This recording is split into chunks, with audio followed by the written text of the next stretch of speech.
You have my sword.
Good evening, ghouls and goblins.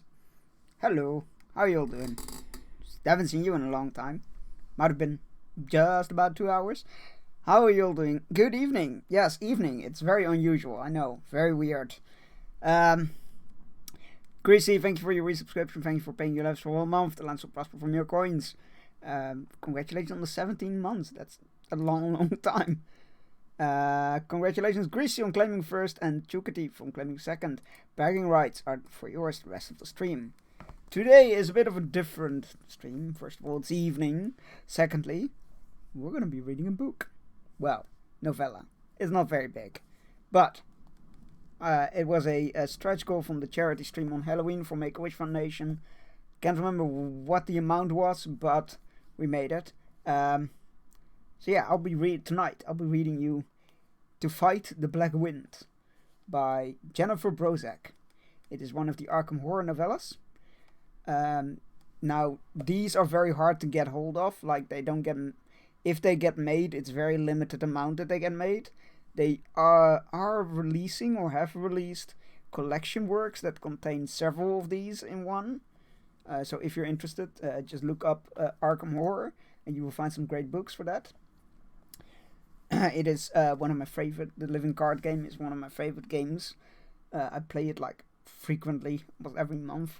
I play it solo, because you can play it solo and with up to 4 people, so it's great. So yes, we'll just dive straight into it, really, because I don't have any other notifications to share with you all. So without further ado, we are going to dive into this. Oh look, It's nice and cozy.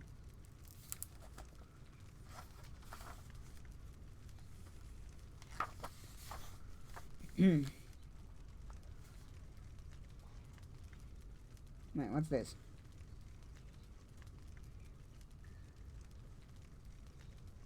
You know what? Fuck it. We're just gonna read the introduction or whatever this is. The patient, who had been tilting her head up to look at me from beneath her wet hair, moved with sudden speed, pulling herself from Nurse Heather's grasp.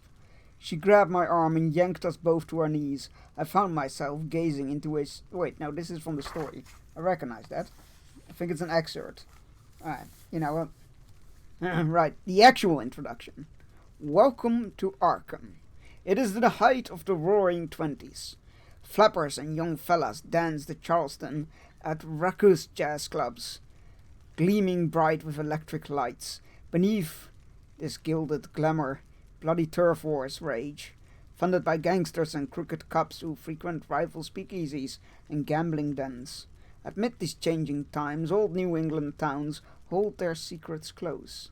Off the Aylesbury Pike, in reclusive Dunwich, rolling hills hide decrepit farms and witch-haunted hollows. Past Cape Ann, the remote fishing village of Innsmouth rots from within. At the mouth of the Miskatonic River, mist-shrouded Kingsport, good morning, lies dreaming. All the while, historic Arkham broods on the upper banks of the Miskatonic, its famed university delving into the world's darkest and most ancient mysteries. Arkham's citizens insist everything is normal in their sleepy town, but horrific and bizarre events occur with increasing frequency. Strange lights flicker and people disappear in the forest beyond Hangman's Brook. Misshapen silhouettes prowl the graveyards and shorelines, leaving savaged corpses in their wake. Nightmarish artifacts and disturbing tomes have surfaced, chronicling gods and incantations the world has tried to forget. Cavalier scientists have glimpsed far-flung worlds beyond our own that shatter the known laws of reality. Are these events somehow connected? If so, what calamity do they portend? Those who dare investigate these incidents witness the inexplicable. Having seen such phenomena, they can never regain their old view of the world. Now that they know the hideous truth, they cannot run or hide from it. Just beneath the reassuring veneer of reality, a veneer that was never meant to be worn away, are forces that can drive the average person to despair. Yet a rare few try to avert the end of the world, knowing it may well cost them their lives or sanity. These investigators must rely on their wits and skills to learn as much as they can before it's too late. Some may find courage in the grace of a rosary, while others may burn away their fears with a swig of bootleg whiskey. They must try their hand at the unpredictable spells that could doom them, or take up rifles and revolvers to combat foul creatures plaguing the night. Will it be enough? And that is a very nice introduction to the entirety of the Arkham Horror universe. It is every book features a investigator that is already in the game or will get added to the game. And today we are reading about Carolyn Fern, a psychologist. Chapter 1. There are events and people that change your life forevermore. It is rare, though, that we acknowledge these occurrences. My perspective, my worldview, my life has been so altered I feel I must record what happened. I will always remember this week as a turning point. I will always remember Josephine as the catalyst for that change. It began, as all such things begin, on an ordinary day. I had seen all of my regular patients. Then I met my newest patient, Miss Josephine Ruggles. Our first meeting was a study in power dynamics between patients and doctors. Josephine, heiress to the Ruggles publishing fortune, sat on the edge of an overstuffed chair, her back straight and chin raised. She had not yet become one of the most one of the anonymous unfortunates of the asylum, shuffling to and fro with slumped shoulders and vacant eyes. She still wore a fine linen dress of pale yellow that enhanced her warm, tawny beige skin. Her ebon hair still held organized curls gathered in a bow. A small gold cross adorned her neck. At first glance, Josephine was a lovely young woman of good manners and quality breeding. That is, if you ignored the pale blue dressing gown she wore over her linen dress, ignored the darkness under the hollow brown eyes, and did not see the slight tremble to hands that clutched at the heavy silken fabric of a robe not usually worn out of the bedroom. Her malady, nightmares that left her bloody, seemed at first to be a common self-harm complex. Then I looked at the wounds. The mind is powerful, but I have never seen the mind create wounds like these. Little did I know her wounds were just the first of many mysteries I would face while caring for Josephine. Here to Mod salutes. Hi Heidi. Or should I rather say, hi Heidi, how are you doing today? Okay, back to the book.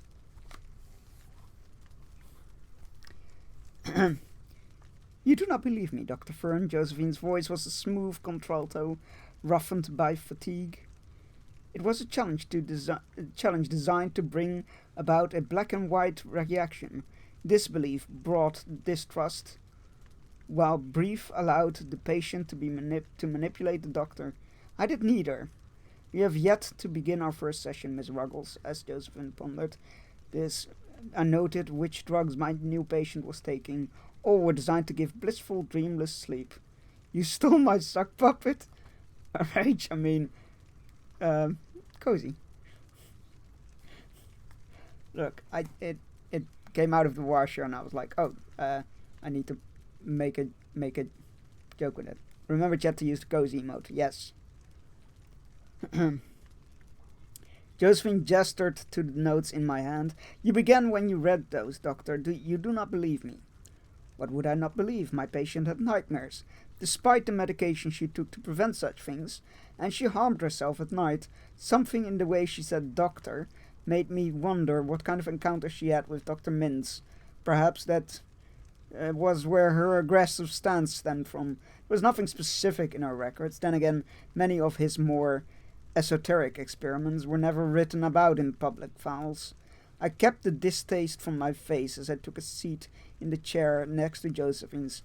I am listening. Please, tell me what you think I do not believe. Josephine sighed. The wounds, the words on my back. You do not believe they were caused by things in my dreams. Even when they are in places I cannot reach, even when they are fresh and lined as if made by a printing press. None of what Josephine was suggesting was possible, of course. However, in the beginning, I've always allowed my patients a way out of their fantasies, a way to prove or disprove their statements. I have not seen your wounds. I cannot judge them. Josephine stood, as if jerked by marionette strings. She turned her back to me and opened her robe. With the almost soundless crumpling of fabric to the floor, the reason for the robe became clear. The back of the linen dress was stained red-brown. Rows of weeping wounds pressed their image into the cloth. It was even and regular. While it was unusual for patients to be so careful with self-inflicted wounds, it was possible. Oh, it's my sock. Malachi, he told me once that you might understand, that you had tried to help him. I twitched from my examination of Josephine's back and the hieroglyphic bloodstains in linen. Malachi? How could she possibly know the name of my murdered patient from Providence Sanatorium? There was no earthly way she could know of him, an itinerant man in another part of the state. Yes, Malachi. I used to see him in my dreams. He is gone now. I have not seen him in a long time. The beautiful woman turned in the one controlled smooth motion, another testament to her inner strength and spirit, yet unbroken by the asylum. Do you understand? Do you believe me? I did not. She spoke to Malachi in her dreams? How was that even possible? It was not, of course. Josephine could not be speaking of my murdered patient. That would be ludicrous. She had to be speaking of another Malachi. After all, she was speaking of conversations and dreams. I covered my confusion by taking Josephine's robe and standing. I offered it to her with a gentle smile that hid the turmoil within. Perhaps we could begin at the beginning. Pretend I know nothing. We will go from there. Josephine stared at me for a long, timeless moment before she accepted her robe and slid it on. She nodded once. The beginning, then, such as it is. The pounding of my heart was loud in my ears and took my seat once more. I tried to put the very idea of Malachi out of my mind. My patient was before me. She needed my help. If I listened close enough, I would understand her true trauma. I focused the whole of my being upon her. 5 heartbeats later, Josephine joined me. Once more, the unruffled young woman of high society. Despite her calm demeanor, the mask of her control was cracking.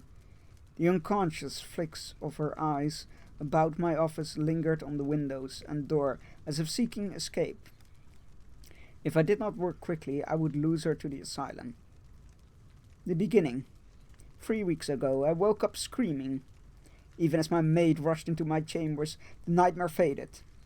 All I remember now is a spiral of symbols and a labyrinth of woods. Josephine paused, glancing at me. I nodded encouragement, my pen and my voice silent. It was standard fare so far. Images of being lost or out of control. I wondered what happened 3 weeks ago to bring this about. I would have to find out what changed in her life. In truth, I do not remember these things. I wrote them in my dream journal. I always have been a vivid dreamer. Almost everyone in my family is. My brother Leland, he dreamed even more than I do. Such lovely dreams. Sadness marred her face for a second, then disappeared into that studied face of cultured politeness. Even on the medication, I still dream. But I cannot remember what I dream of. Her dark eyes flittered over my face, seeking something. I cannot tell you why the symbols or labyrinth frightened me. I regained my composure and continued my day. Her hand, with its neatly trimmed fingernails, patted the smooth fabric of her dressing gown. Again I said nothing, but gestured for her to continue. Silence was ever my ally. It did appear that Josephine had a rich fantasy life. Nothing too unusual in the grand scheme of things. The fact that her family seemed to encourage the fantasy in both of their children was unusual. They had clearly spoken of their dreams to each other. Josephine's eyes glazed as she looked into the past. I thought it was a singular folly instead. I woke up screaming the next morning, and the next, for a full week. I did not remember these dreams upon waking. I forced myself to forget them. I did not want to remember. She paused. Part of me did. But I was too afraid to uncover what made me scream, my throat raw each night. 2 weeks ago the wounds began to appear on my back. First one symbol, a word perhaps. Then what I presume was a sentence. To now what you just saw, a paragraph carved into my flesh. I chose to come here for help. I chose you to help me after I discovered you worked here. How did you discover this? I noted. Josephine had begun to weave me into her narrative. She assumed I believed the wounds to be writing. Alternatively, she was not willing to accept that I did not believe the wounds to be writing. Dr. Mintz mentioned you in passing to Nurse Heather. I remembered your name from Malachi. Josephine gave me a sly smile. As I am here voluntarily, I still have a say in who treats me. I suspect the good doctor is unhappy with this turn of events. Again, I suppressed my distaste at the good doctor's experiments. I would not doubt it. Do you mind, though, if I talk to him about his findings? I wondered if Josephine had mentioned Malachi, her Malachi, not mine. To Dr. Mintz, it was a name he would know. No, it was a coincidence, nothing more. The name, while not popular, it was not unusual. She was not referring to my lost patient. Josephine shook her head. No, I do not mind. But I will not be subject to his experiments. I have seen the results in some of his patients as the poor creatures pass by my room. Of course, I considered my words carefully. I did not want to agree or disagree with her, nor did I want to slam any doors. Trust was still being established. I need to make certain I understood what she was telling me. A clinical summary would be the baseline for the future discussions. As I understand it, for 3 weeks you have had nightmares but no memory of what they are about. Is that correct? Josephine took a moment to consider my words before she nodded her agreement. 2 weeks ago the wounds began to appear. Were they always on your back? No, the first one was on my side. She touched her left hip. It was a single mark. After that they moved to my back. Do they heal? I wanted to write out notes, but writing anything down would throw a barrier between us. I would go from confidant to doctor with a single stroke of a pen. Trust once broken is difficult to re-establish. I had to rely upon my memory for now. Some, though they are renewed each night, I fear I will ever carry their scars. Has anything new happened in the last couple of weeks? If they had, it would mean that her illness was still progressing. If not, it had stabilized. Perhaps with the knowledge I would be your new doctor? Josephine shook her head. Not that I know of, but my back is so filled with the writing, I would not be able to tell if there were something new. The pain is the same, single widespread ache over my entire back, heightened into sharp clarity when fabric is pulled from it. I held my chin for a moment, considering. As a doctor of the mind, I did not physically examine my patients unless it was absolutely necessary. In this case, I believe it was. I had to see the wounds myself, to mark them and determine their healing progress. It would also give me a better sense of what could have caused them to appear in the first place. Decided I stood. Miss Ruggles, I need to see your wounds. I also need to make a written copy and impression of them. Will you allow this? What will you do with them? I will not know until I have seen them. It matters how the wounds were made. Looking at them will tell me. I left the door open for Josephine's remarks about her wounds to be true. I also allowed her the dignity to deny me to protect her fabrications. While I did not state I thought they were self-inflicted, I watched her as disappointment, fear, determination, and acceptance crossed Josephine's face, one after the other. She had decided that I did not believe her, but she felt my examination would vindicate her belief that her dreams caused the marks, that she had not created them herself. I, on the other hand, expected to see what I have always seen, the torn skin of self-inflicted wounds made by fingernails. It did not matter how neat they were. Josephine inclined her head.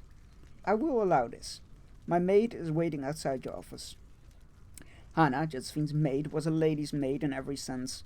She wore a black dress of good quality, and a white apron. Her sepia skin was clear and clean. Her hair, black with grey shot through it, was pulled back into a neat bun. Small lines graced her face, and she did not have the calluses of a maid of all work. Instead, Josephine appeared to be her single priority. The two women were comfortable with each other and their respective roles to the point of a heightened silent language. They understood each other on a level few reached. Hannah would go to the ends of the earth for her mistress, no doubt. Perhaps I could arrange a meeting between the two of us to see if there was something the servant could tell me that the patient could not.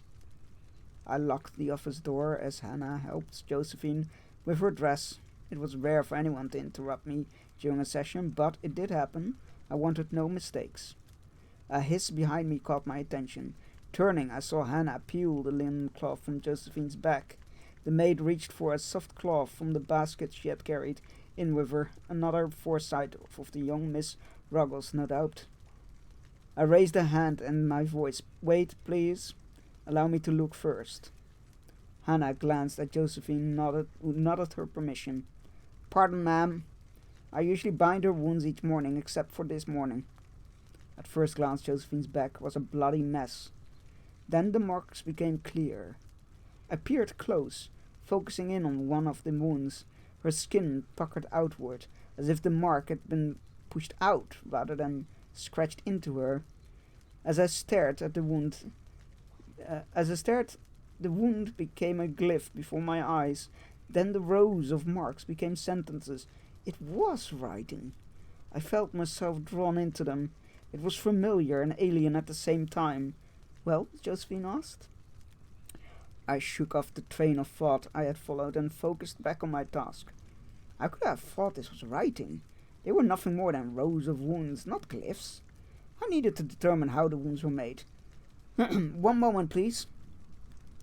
When one scratched at the wound over and over, it left a divot. I had patients who had picked their scabs bloody. The edges of those wounds also stood up. However, the edges always morphed with the healing process and the damage caused by the tearing of the scab from the skin. These edges were straight and unmarred. I touched a fingertip to Josephine's back, running it over one of the marks. Drying blood rasped against my fingertips. But the flesh beneath was soft. It felt as if this was the first time the wound had been made, even though the lacerations had been there for more than a week. This was not the repeated ripping of skin. This should not be possible. If you would, Hannah, clean each wound one at a time. I will copy it down, then go on to the next one. Yes, Doctor. Miss Ruggles? Quote me, Josephine, we are intimates now. Are we not? Though the young woman did not turn around, I sensed her smiling at me, or at a private joke, as you wish. Josephine, do the wounds continue to weep throughout the day? I wondered if she'd noticed I did not invite the same familiarity of having her call me Caroline. Whether or not she'd believed we were friends, we were not. There were boundaries we needed to keep as patient and doctor. Sometimes the more difficult the day, the more the wounds react. Thank you, I nodded to Hannah. Begin, please. We stood like that, the heiress, her maid, and myself, a tableau of concern. Josephine held her dress to her, preserving her modesty. Hannah cleaned each wound one by one and allowed me the time to copy it down exactly before going on to the next one. A heavy silence filled the air, not awkward, just anticipatory. As Hannah finished cleaning the blood from the last of the marks, more than half of them had begun to glisten and weep. I pulled one of my clean handkerchiefs from... Aye! Stop it! Little shit. Sorry. Sir Pounce was bullying Misty again. Where was I?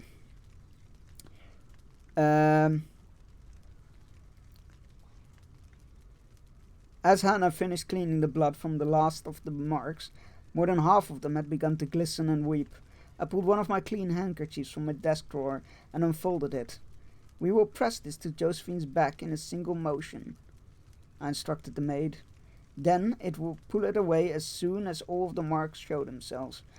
It would not take long for the fine white cloth to capture the wounds as a whole. Together we covered Josephine's back. I pressed a careful hand to the fabric. The glyphs, the wounds, bled through immediately. With a nod, we pulled the handkerchief away, carrying with it a perfect replica of writing that appeared to force its way out of Josephine's skin. Something in the way the blood soaked into the cloth pressed another image into my mind. Blood forced through the skin in a myriad of religious paintings. As Hannah bound her mistress' wounds and helped her dress again, one idea crowded my mind. Stigmata. Whatever trauma afflicted Josephine's mind, it was possible, logical even, that her only means of expressing that trauma was the manifestation of stigmata-like symptoms.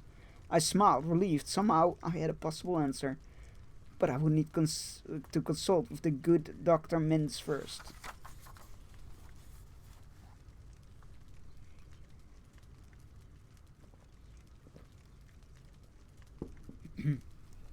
Chapter 2. After my meeting with Josephine, I sought out her former psychologist, Dr. Mintz, for any information he would give me. I knew from the start that this would be a challenge. Thus far, I had refused to link my research into hypnotic drugs to his research involving his dream enhancer. Had I known that his hopefulness was based only on what he could get from me, I might have refused to work at Arkham Sanatorium. With this between us, my relationship with the good doctor was strained at best and adversarial at worst. I had hoped to land somewhere in this conversation. Our meeting went about as well as I could have expected. Dr. Mintz, I hailed the doctor just before he disappeared into his office. I paused in the doorway and waited, a trim older man who gazed at me with the air of impatience. He was not a friendly man when you would not give him what he wanted. While he was not outright hostile, his pleasant demeanor was saved for those who were willing to give him something. What is it? He stepped into his office and turned, putting his hands behind his back. Miss Josephine Ruggles. You interviewed her several times. I thought I would... He scoffed, interrupting me. That historical woman? Have you not already sorted out the fact that she is harming herself for attention? Prescribe some laudanum and send her home. I paused, taken aback. Oh, after a week with Miss Ruggles, this is your only diagnosis? Dr. Mintz hesitated at my question, and the tone of my voice. He humphed. Well, I must admit that for a woman of her race, she is uncommonly well educated, well spoken, and well to do. She is remarkable in those rare aspects. I widened my eyes, hiding my annoyance at this old-fashioned sensibilities. Her race? Yes, you do not often see black heiresses, or even educated black women for that matter. That is not exactly true, doctor. I kept my voice light. I come from a well-to-do family. It was required to afford my education. More than 1/4 of my university class was not white. As for well-to-do, when it comes to the nouveau riche, which many of the black elite are, is it the color of your money that matters? At least among the younger generation. The doctor humphed again. Be that as it may, Dr. Fern, I stand behind my diagnosis of hysteria. Miss Ruggles simply wants attention. And her wounds? I've looked at them. They are very regular, and the skin around them is... She is talented, I'll give her that. Limber enough to scratch herself in all parts of her back. I do not understand why she is hurting herself. I do not have enough time to understand that part of her psyche. He is a very unpleasant individual, isn't he? That's not in the book, that's just me saying it. I mean, it's also in the book. But if you cannot solve her issues, I will be happy to consult with you. Perhaps it is time that we put a collective research together. It is her dreams, she says, that is causing the distress. If we can get to the root of the problem... I shook my head and stepped back. I would find no help here. No, doctor, I do not believe that will be necessary. I just wanted to see your private notes from the interviews. Her case file was light on information. As a trainee in this field, that dude needs to fall down some stairs. Yeah, again, this is set in the roaring 20s, so there's quite a time gap, and yeah. Private notes are just that, doctor. Good day. With that, he closed his office door in my face. I adjusted my glasses. Thank you for your help, I muttered at the uncaring door. Should have known better. He would not help me unless it also helped him. No wonder the asylum was a depressing place to be. I would need to go to the records room and see if there was anything else to be found. Or better yet, see if I could talk to Nurse Heather into dropping a hint of what Dr. Mintz refused to share. I pulled my suit jacket close. Even here in the faculty hallway, the permanent chill of the building's stone walls invaded. Despite the industrial carpet and the artwork on the walls, it was the only hallway in the entire building to be carpeted. This visual and auditory cue told visitors and patients alike that the top floor of the asylum was not like the rest of it. This was where the doctors had their offices and performed their interviews. Patients in the hallways were always accompanied by asylum staff. I hurried to the upper hall down the cramped stairwell to the lower floors where Nurse Heather spent most of her time caring for the patients in her own way. The odor of unwashed bodies hit me like a physical blow as I entered the hall. My shoes clacked against the black and white checkered floor, stained with dirt and other unmentionable things. Normally I would ignore the asylum's chill, its smell, and the damn hallway lights that cast unnatural shadows. I worked here to make it a better place for all, doctors and patients alike. My work not for the faint-hearted, as I learned during my time at Providence Sanatorium. but I could and would continue my work without falling prey to the asylum's air of desperation and damnation. I had to. I seemed to be the only one who would. It was time to ignore my surroundings and put my task into perspective. This was no different than the first time I walked into a debate or an interview with a recalcitrant patient. It is always the first look that tells me whether or not there will be a problem. Whether it is because I am a woman or younger than whomever I am speaking to, the look is the same. I became an expert at recognizing and ignoring it at the University of Chicago. Unsettled or not, by the time I reached the first patient's hall, I had my pleasant professional mask on once more. This was one of the open halls where non-violent patients were allowed to roam between rooms and between their rooms and the day room. Most days I saw my patients in the rooms. It made me feel more comfortable. As if my dancing patient, when she... Wait. Wow, okay, I skipped a sentence there, apologies. As if they had some control over the situation. I acknowledged Theresa, my dancing patient, when she waved at me. She liked to waltz with a figment of her deceased husband. And Victoria, who sat on the couch and rocked back and forth, as if she were a machine.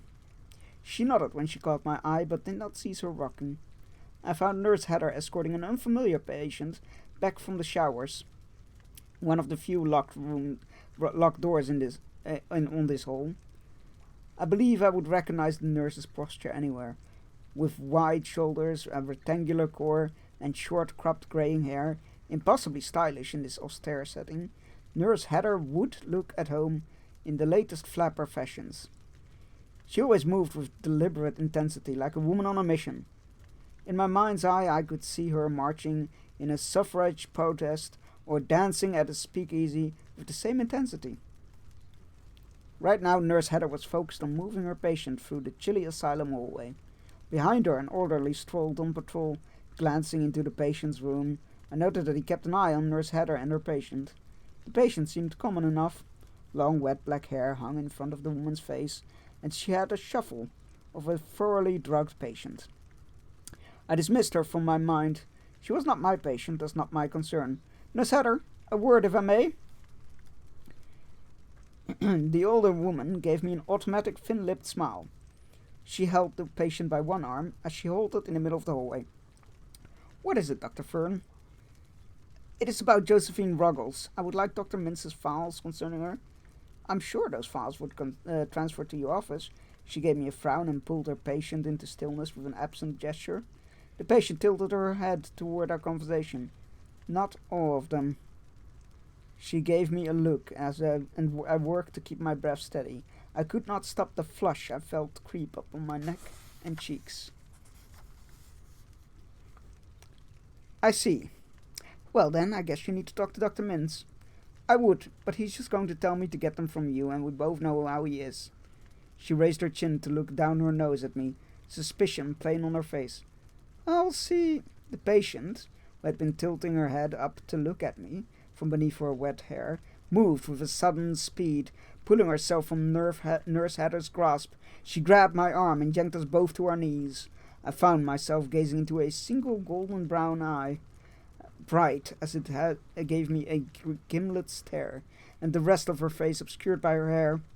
Before I could pull myself from her, she shook her head, violent and distressed. You must help her. You're the only one who can. Startled and stunned, I froze where the patient held me. Help who? It was the only thing I could think to say. I tried to get a better look at the woman's face, but she shook her head again, hair still hiding her face. One bright golden brown eye, lucid despite the drugs in her system, stared back at me. It's within her. It was too much for me, too many things to care for. I couldn't. She needed it. I didn't know what she'd do. The protection failed. You have to help her. I put my hand on hers, keeping my voice calm. I do not understand. Whom do I need to help? The grip on my arm tightened even as the lucidity in that single eye dimmed and dulled. Don't make me rip the scales from your eyes. Don't make me. It'll change you forever. It'll change me too. Please don't make me do it. Then Nurse Heather had the woman by her shoulders and wrestled her into a standing position. I stood shaken and watched the patient. She reached her hand to me. Help her, please, but don't make me rip the scales from your eyes. Then she was in the custody of the orderly. The man wrapped a huge arm around the woman's waist as he bent her over one of her arms. As he bent one of her arms back, he propelled the no longer struggling woman before him with ease. With her free arm, she reached for me, muttering someone needed help and scales upon eyes. None of it made any sense. Put her in a room and wrap her up until she's calm. Nurse Heather turned and cast an experienced eye up and down at me. Well, that was interesting. She hasn't said that much at one go since she arrived 3 weeks ago. I still felt the patient's grip on my arm, still felt the urgency in her voice, still saw her trap me with her gaze. Who is she? Professor Sati Das, a professor of archaeology from England, born in Assam, India, to a British father and an Assamese woman.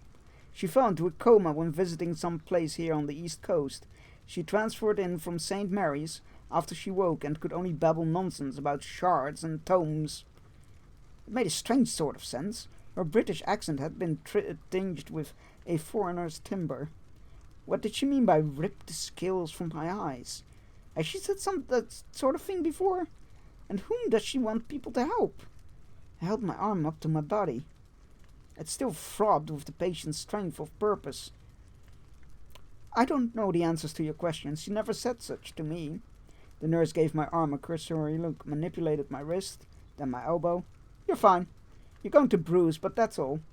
Nurse Heather adjusted her nurse's cap. It's strange, though. She's usually so calm. I rubbed my arm, trying to banish the feel of Sati's cold hand from it.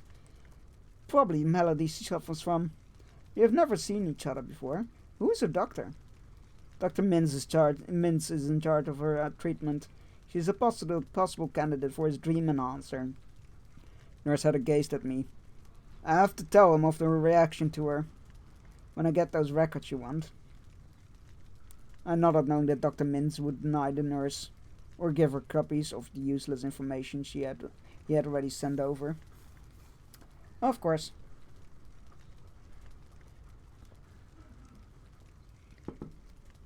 Perhaps it's something about you, your hair color or your glasses, that struck her a chord in her. The head nurse continued to peer at me as if I were an interesting bug. Perhaps, I agreed, suppressing a shudder. Thank you for getting those files for me. I gave her a nod and turned on my heel. Nurse Heather did not stop me as I hurried away, although I felt her keen gaze upon my back. What else was she going to tell the good doctor about the strange encounter? Returning to the safety of my office, grateful for the scant warmth within and the familiarity of my books, I was torn between my current case and the encounter with the professor. Why had she reacted so? Shaking my head to clear it of the patient, who was not mine, I turned to my notes of Josephine Ruggles. I peered at the copy I had made of the wounds and compared them with the handkerchief impression, the marks on Josephine's back. They looked so near to writing, perhaps a cross between Sanskrit and Arabic? Something old. A forgotten dialect? Was it possible to have a case of stigmata that resulted in written words upon the skin? I had too many questions and no answers.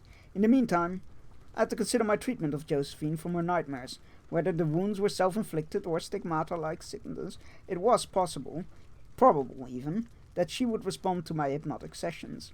The root of her problem was within her mind. I was sure of this. Ransacking my reference books, I found only one mention of non-Christian-based stigmata, bleeding from the scalp, palms, side and/or wrists, in a much older non-medical book from the early 1800s. It was obvious that I would not find such a book in the small asylum reference library. I would need to go to the university library for a chance to find it, or something comparable. It had been a while since I visited the Orne Library. Perhaps it held the key to Josephine's melody.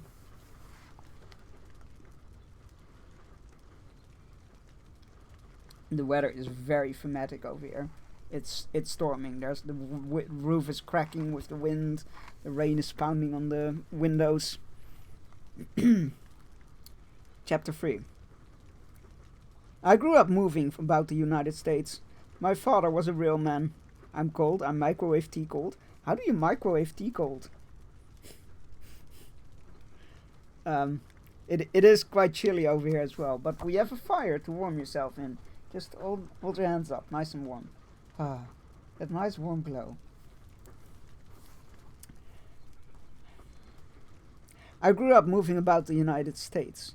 My father was a real man and traveled from station to station, inspecting, improving, and managing until they met the Union Pacific standards. Then we moved on. The longest we remained in a single location was 2 years. This travel allowed me to discover and fall in love with the University of Chicago. There we go. One of the more progressive universities when it came to women. I completed my undergraduate work with distinction and an open mind that many of the East Coast do not possess. Down in Bonds, there we go. By the time I'd glance over a line. By the time I was ready for my graduate work, my family had settled down in Boston, Massachusetts. This allowed me to choose Pembroke College for my continued studies. I wanted to be close to my family. Throughout my university years, I had occasion to visit the Orne Library at Miskatonic University in search of research material for my thesis. The University of Chicago has a wonderful library, as does Pembroke College, filled to the brim with books, but it does not have the sensibility, the atmosphere, or the reverence for books that the Orne Library possess. It is the kind of library bibliophils dream of, with its dark woods, huge stacks, and quiet atmosphere.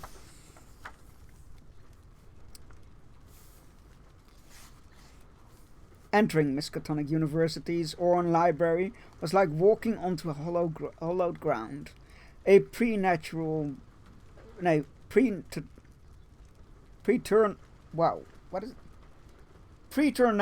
hush lay over the large, open room, and the scent of old books permeated the air.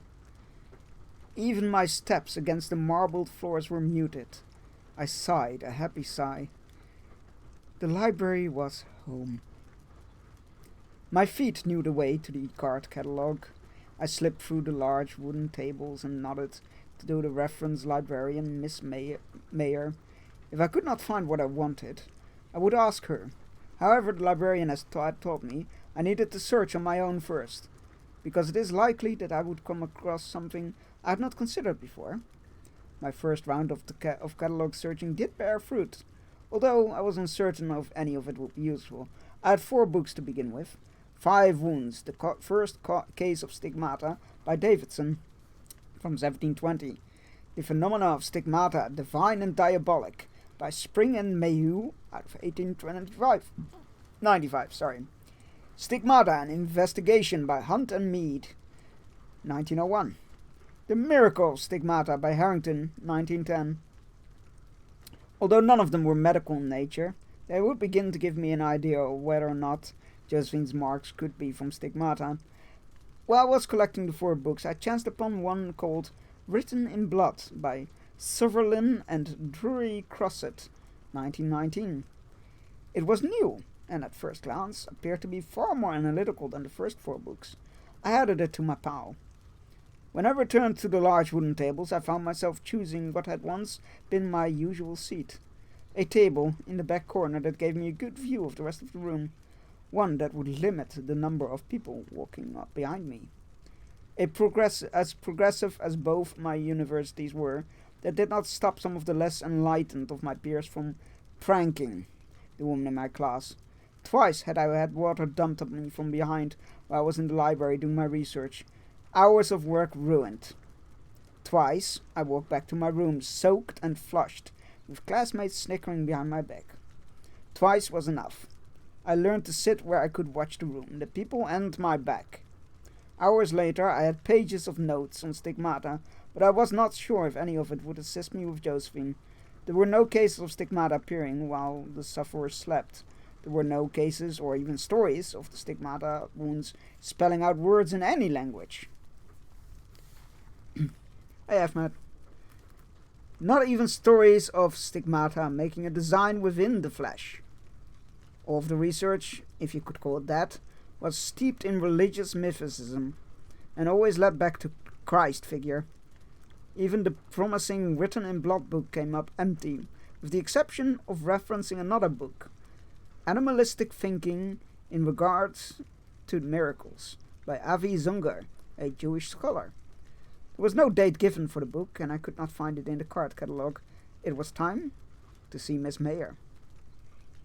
I approached the reference desk, with the same quiet reverence one gives to respected professors. A librarian is the caretaker of the books and knows their secrets. Treat both well, and you will be rewarded with knowledge. That was what I needed to know. Miss Mayer was an older woman, her thick grey hair held at the nape of her back in a chignon. Chignon?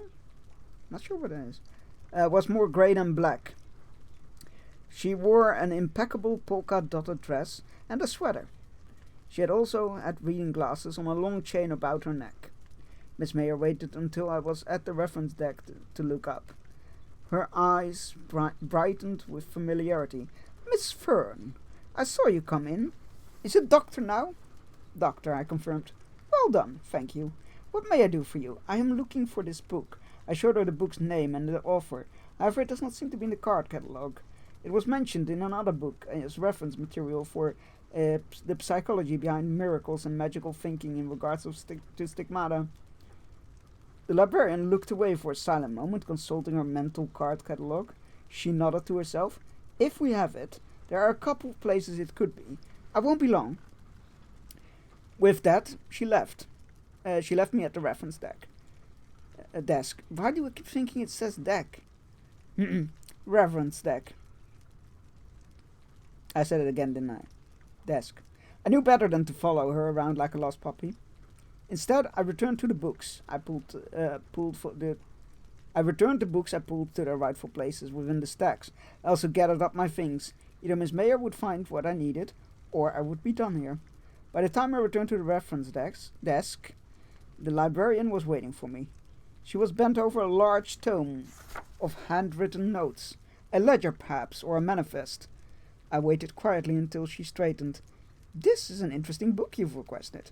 It is in the rare book room.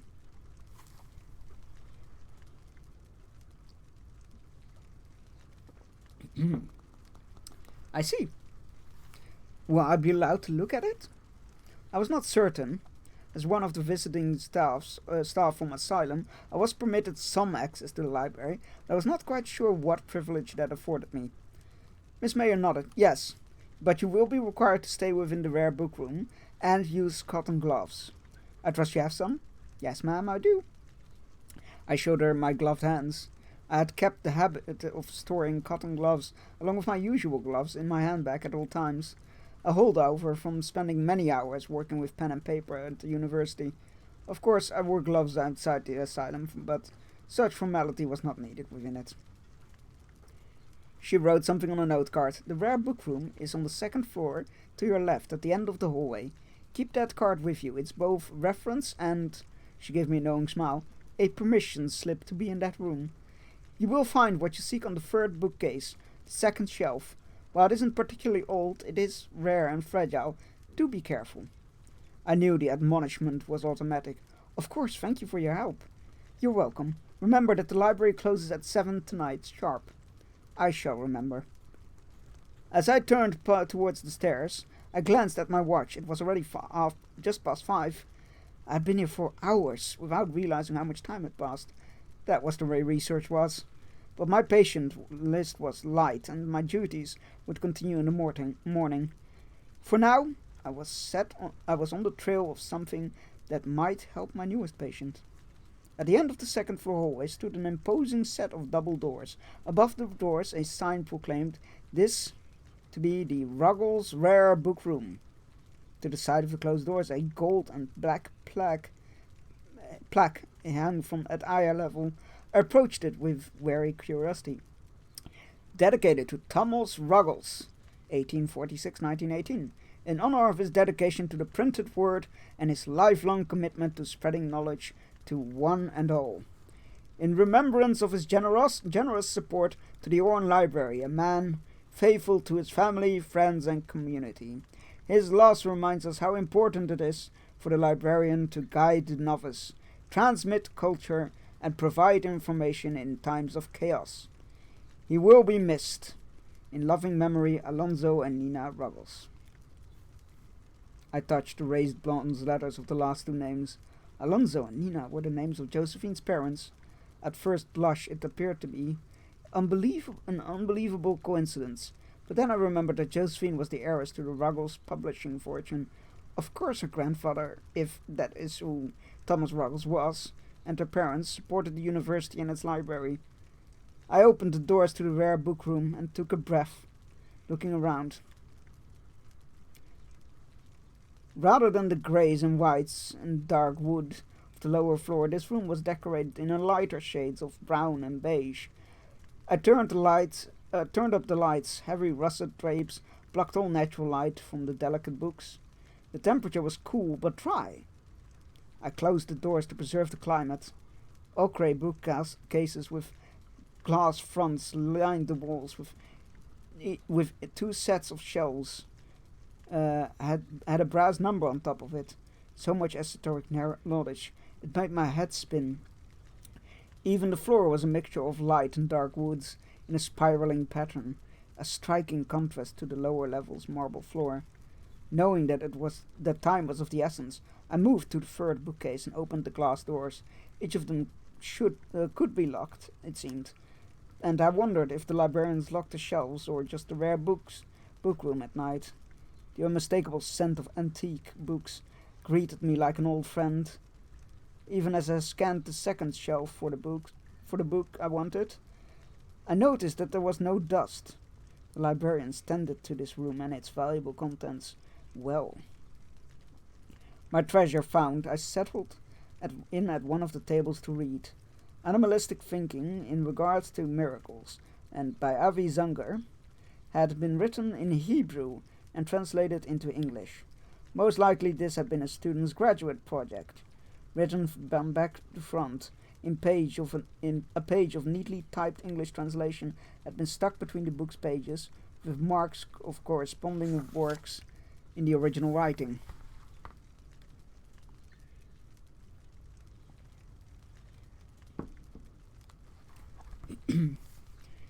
The student had probably been a linguistic major rather than a philosophy or psychology student. I dug into the text. Avi Zanger had an interesting way of explaining the mental calisthenics the mind went through to accept the impossible. It's a raid! Get your torches! Fight off these ghouls! Oh god, that sounds very, sound alert. No, alerts are on, but, like, sound redemptions are off.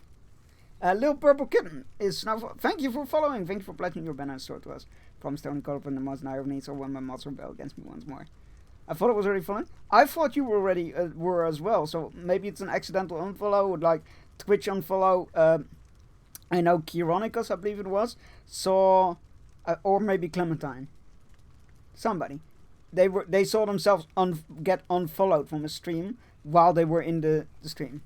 You can shout people out. The clips are turned off. Welcome everybody. Tonight is a bit of a different stream.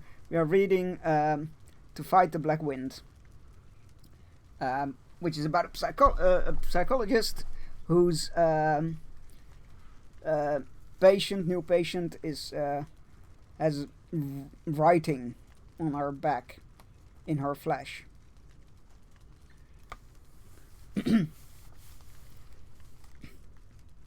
And she's trying to figure out what could be the cause of this. It is set in the Arkham Horror universe, so I hope you know what you're in for. Right, wait a minute. While a child could accept everything presented, no matter how improbable, Zunger questioned what could cause an adult to do the same. Perhaps there was a bound translation of the book I could order. It would be an expensive indulgence, but this book belonged in my personal library as valuable reference material. Even as the minutes ticked by and I wrote out notes to consider when approaching Josephine and her wounds, I wondered if I had accepted the idea of stigmata too easily. I rolled this idea over and in my mind as I glazed at the floor. Something about it was familiar and alien. My vision blurred. I'd stopped taking notes, stopped reading the text. The wooden pattern spiraled and undulated as if alive. A darker, russet brown shapes morphed and flowed into the wood in a way not dissimilar to the marks of Josephine's back. I pulled the note of the 3 symbols I'd scrawled as a reference from my handbag and held it up to the left of my eyes. As I compared the design on the floor to the symbols, I let my eyes relax. The marks on the floor and my note blurred into the same manner, almost becoming one design. Was this room somehow related to my patient's malady? I considered the answer as I put my paper away. Of course Josephine would have seen this room when it was dedicated to her family member. Of course it would have affected her. Was all this a delayed response of grief to her grandfather's passing? I would have to talk to her about this. What had her relationship been with Thomas Ruggles? And why would it have taken more than 2 years for the grief to manifest in such an overt and bloody manner? Checking my watch, I saw it was already 6:30. I needed to clean up and bid Miss Mayer a good evening. Perhaps she would know who the designer of this room was, and I would be able to link the marks on Josephine's back to her grandfather through the designer.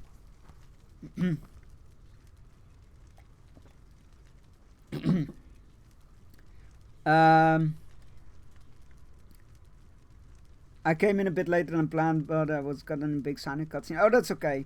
Happens all the time. I don't want to ruin it, but I think Way Hide is the cause. Damn it, Way Hide. Also need to help the missus real quick and go to stream. Good luck. Yeah, you look after yourself. Get comfy though, chat, and use your cozy emotes. Agreed. I forgot. Oh well, no, you thought clips were on, so that's literally no worries. Now anything sound related has been turned off for tonight. Right. Chapter 4. Hypnotic therapy is not for all my patients.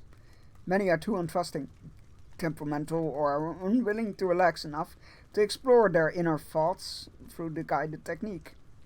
For a patient like that, I use a more standard set of psychological tools to get to the heart of their malady, if it is possible. My hypnotic therapy technique came about after much research and thought. The essence of the matter is that many patients cannot face their trauma in the cold, hard light of day, but in a relaxed, sleepy, hypnotic state, the inner child or critic loosens its hold and allows them to examine their trauma with a more objective mind.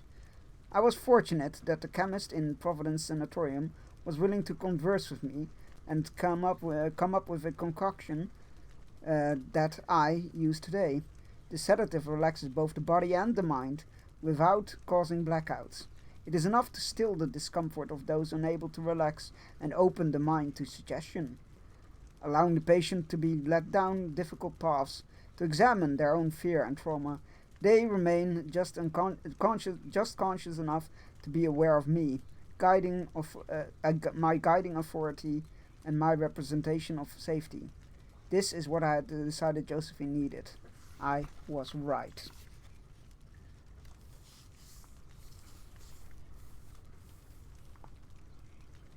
Okay, but I guess you deserve to be cozy as well. Aww, it's cute. With the sun high in the sky, Josephine was the last of my patients I was to see today. I pulled the grapes closed as Josephine settled in. She looked as neat as she had yesterday, in a pale blue dress and a sweater, but the hollows beneath her eyes were deeper and darker and more haunted. She watched me with a curious gaze, but said nothing. I had to prompt her into conversation again. How are you? Did you have a nightmare last night? Yes. Did I bleed again? Yes. Am I in pain? No, not more than usual. The heiress gestures to the room. The office set up in a different manner than yesterday. I knew she referred to the sitting area of the office in specific. Her abrupt manner and immediate change of topic said just how bad last night had been. Wary and wary, Josephine heard. Yes, the setup is new for you, but this is how I arrange things for almost all of my hypnotherapy sessions. It is a visual cue for your subconscious as much as it is for comfort and utility.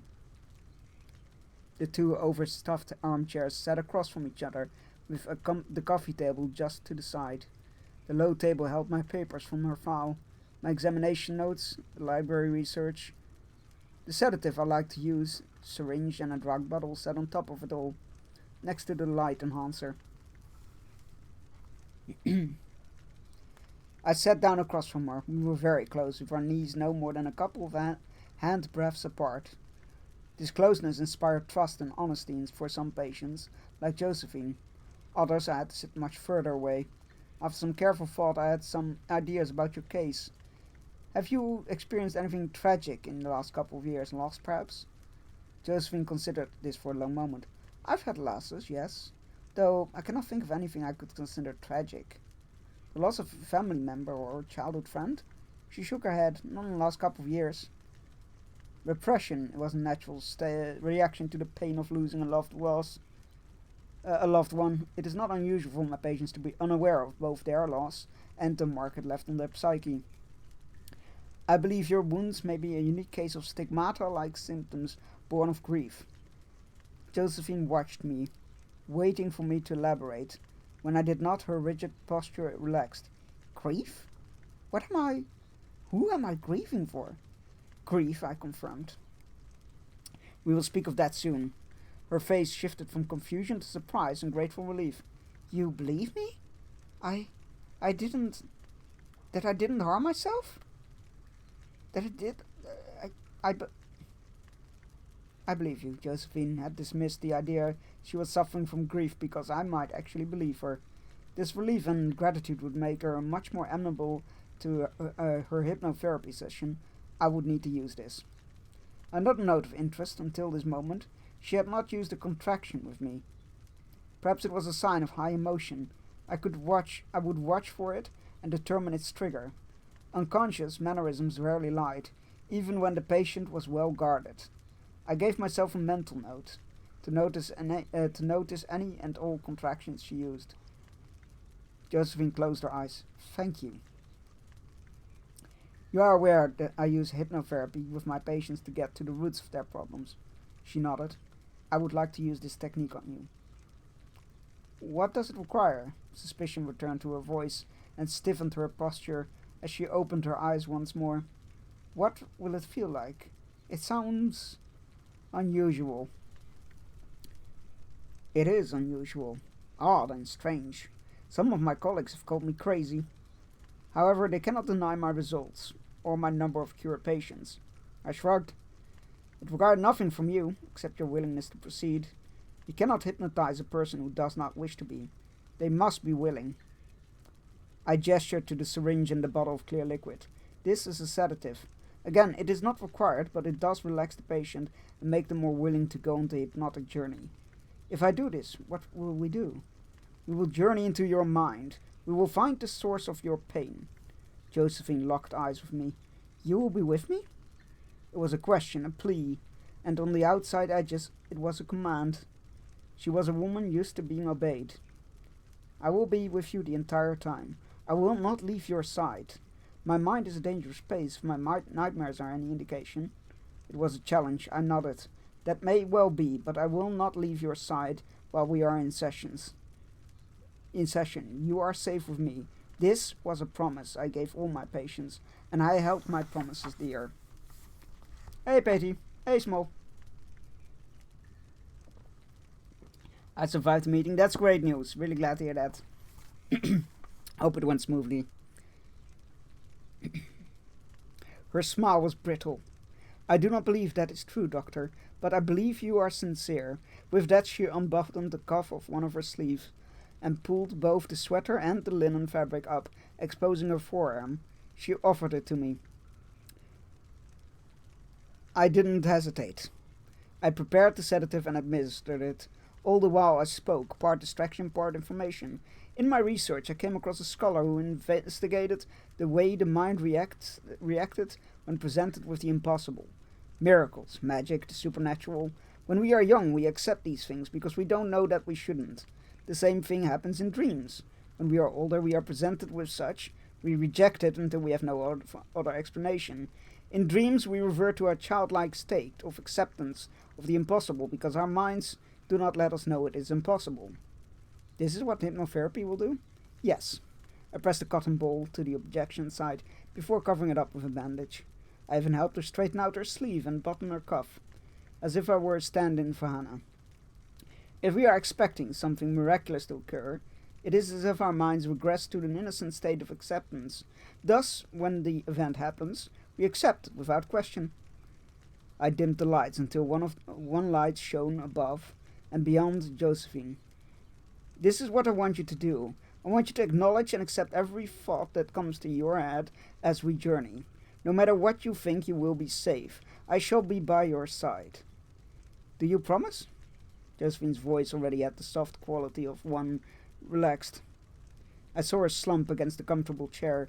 Her dark brown eyes watched me from under heavy lids. I promise I won't leave your side while we are in session. I picked up the light enhancer from the coffee table, a device I had invented to help my patients go under. It was little more than a wooden frame with a metal disc, suspended in the middle by a thin wire.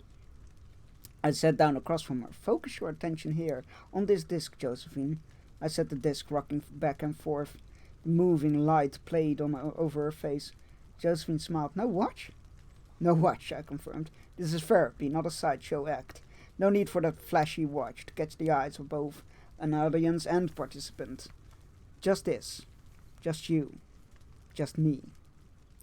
Focus on this light and let your thoughts wander. Let them go where they will. If your eyelids are heavy, let them close. She closed her eyes, opened them once, and then closed them again. I kept my voice low and smooth, a consistent monotone. That was the key until the patient was under. Remember, you are safe with me. Safe. Josephine's voice was soft and asleep. The sedative mixture worked quickly. I lowered the light enhancer to my lap. We are going on a journey. I want you to think about the last 3 weeks. Think about them as if they happened to someone else. There's a sheer veil between you and the memories. When you remember, it will be as if it happened to someone else. They cannot touch you. Do you understand, Josephine? It cannot touch me. Her chest rose and fell, regular. Slow breaths, calm and serene. Go deeper, Josephine. Sleep. Let your thoughts take you where they will. When Josephine did not respond, I waited and counted her slow breaths. On her 7th breath, I asked, Josephine, can you hear me? Yes. Her answer was an exhale of breath. We have begun your journey. Where are you? I'm approaching the 70 steps of light slumber. I paused. That was a particular turn of a phrase that I've never heard before. It seemed specific and important to Josephine. Describe where you are. Tell me about the 70 steps of light slumber. I walked the path of stone toward the stairs. On either side of them is the mist. I can hear things in it. I watched Josephine's face. She appeared more than just relaxed. She was comfortable with her surroundings. How do you feel? I feel fine, thank you. The response was automatic. I know this place. I've been here before. Josephine paused for a long time, her head twitching back and forth. Where are you? I am right here, Josephine, right by your side. No, not there. I need you here. You promised. The stairs are just down the path. I need you with me. My frown matched hers. I didn't understand. I put the light enhancer on the table and reached out to cover one of her hands with my own. I'm right here, Josephine. You're such a great leader. Oh, thank you. And now I have to shower in bed because I need to be in the office tomorrow. Oof. Good luck. Enjoy the shower. I hope you sleep well and have nice dreams. And, geez, that is, yeah, that is rough. She flipped her hand over and grabbed me by the wrist in a grip stronger than I expected. There you are. Come, we need to go. There's something I must do. I winced as the light above Josephine's head shone bright in my face. Then gravity shifted, and I was falling through a rainbow of colors. Before I could cry out, my falling body shifted, and I was flying. I could see Josephine's hand on my wrist, but nothing else of her. Around me, colored light pulsed and shimmered in undulating waves. Gravity reasserted itself as my head spun and the world tilted sideways. My body crouched forward as I had been sitting on the edge of a chair, stumbled forward in an effort to keep me from falling. The chair was gone. Josephine grabbed me by the shoulders. It kept me from tumbling to the ground, but not from banging into the hard wall that hadn't been there moments before. Dazed, I pulled back from my patient and the wall. I stared. I was not in my office anymore. I didn't know where I was. I hugged myself, blinking and grasping, trying to make sense of what just happened.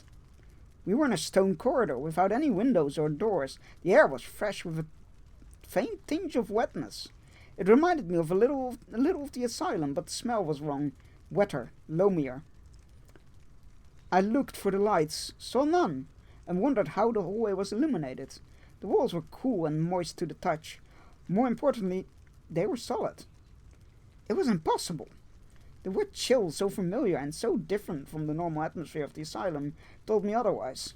All my senses told me I was here, in this new, unfamiliar place.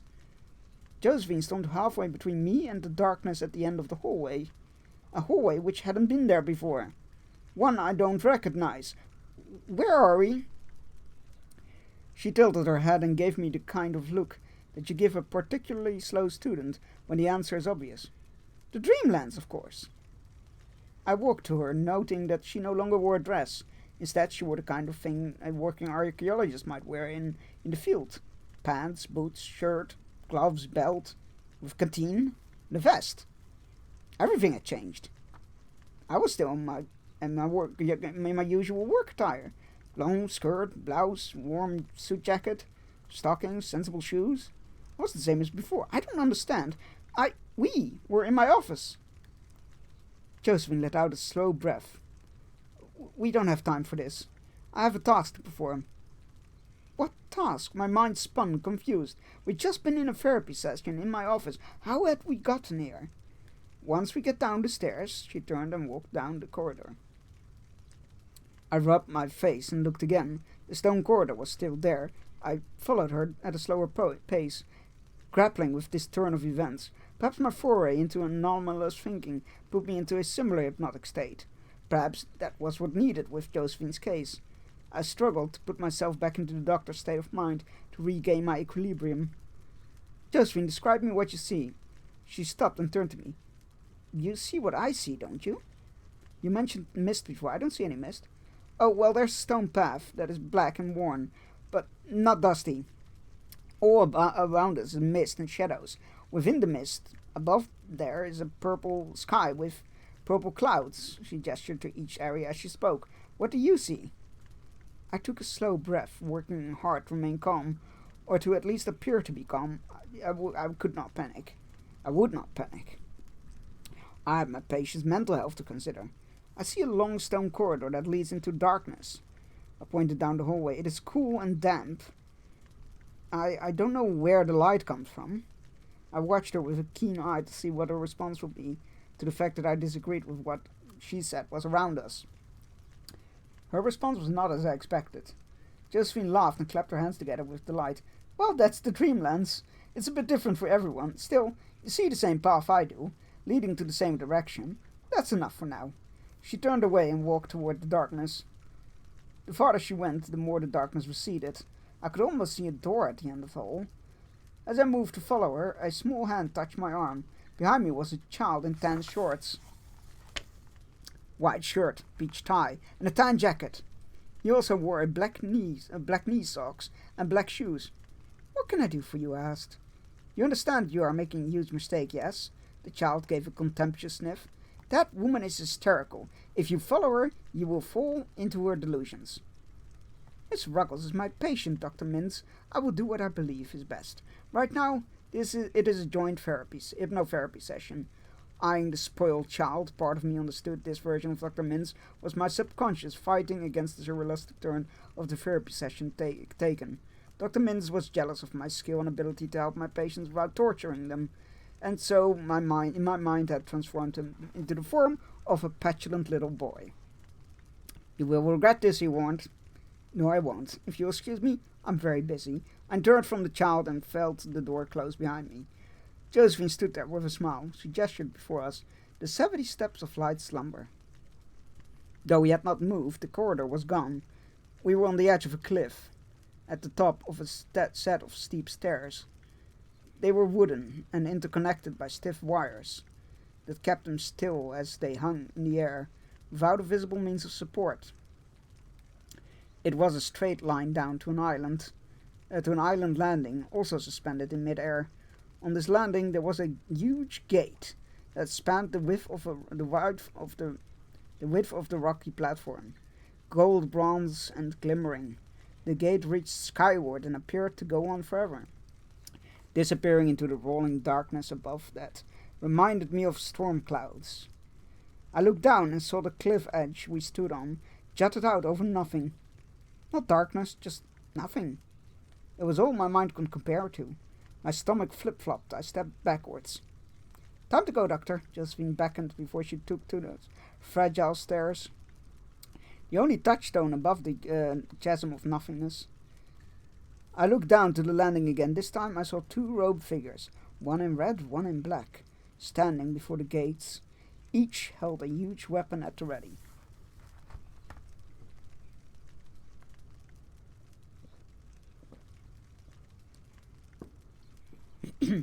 Chapter 5. I've never been one to refuse a challenge. To show weakness or uncertainty in front of my peers in college was to admit weakness, something I could not afford to do in that competitive world. This has served me well in my professional life. Unexpectedly, this stubbornness and unwillingness to acquiesce assisted me in my efforts to learn how to lucid dream. When faced with an impossible situation, I learned to accept what I saw and to seek out specific cues to my state of being, awake or asleep. Josephine descended the stairs with a grace and surety born of familiarity. I descended at a slower pace, still thinking about how I got here. If I focused on that, I couldn't focus on how high up we were, and how small each step was.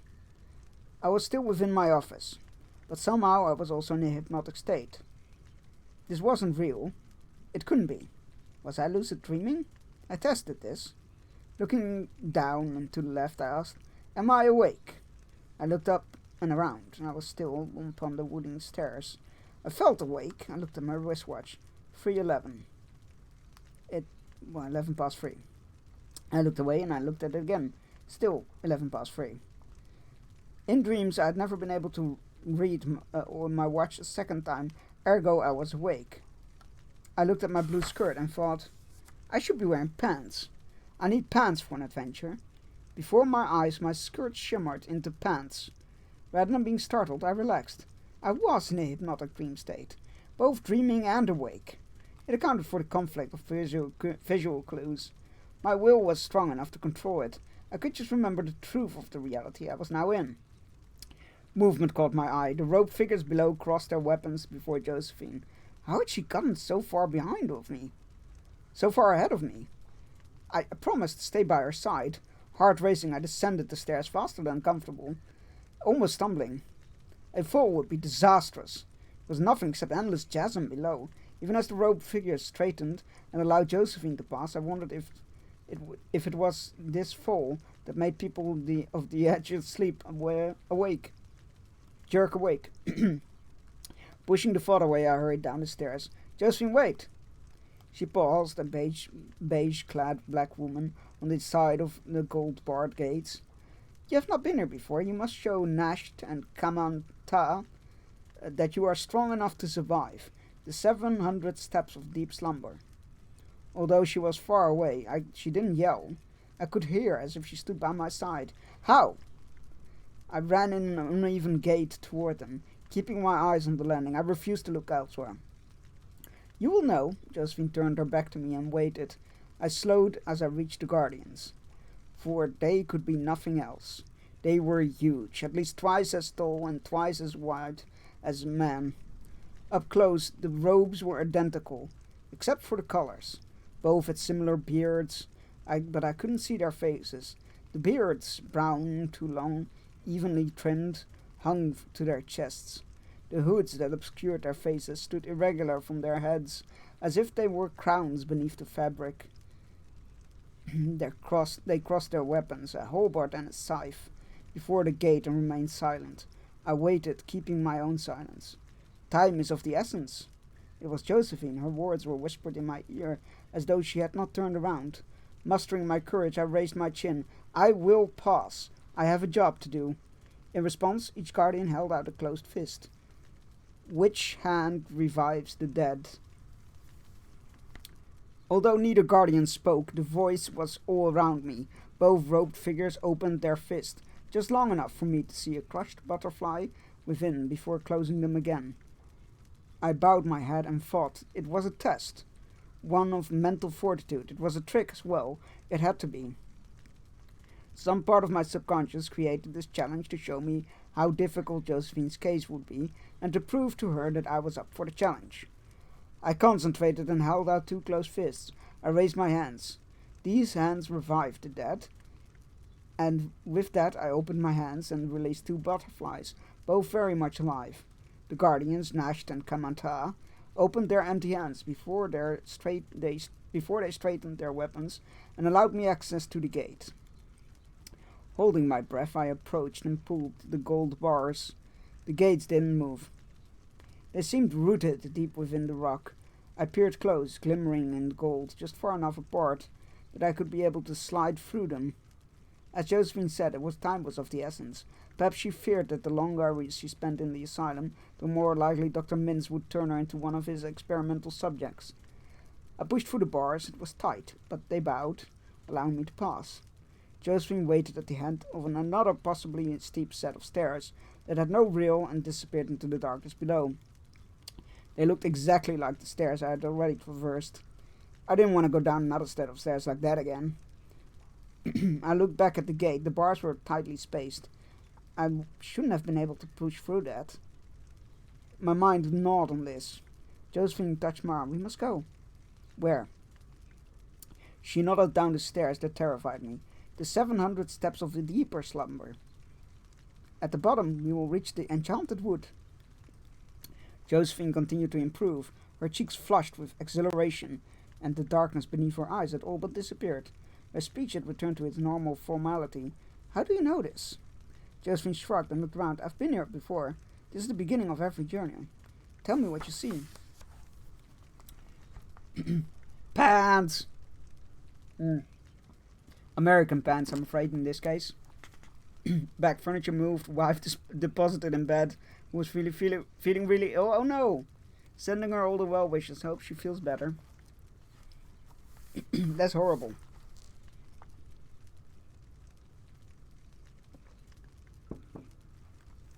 Right.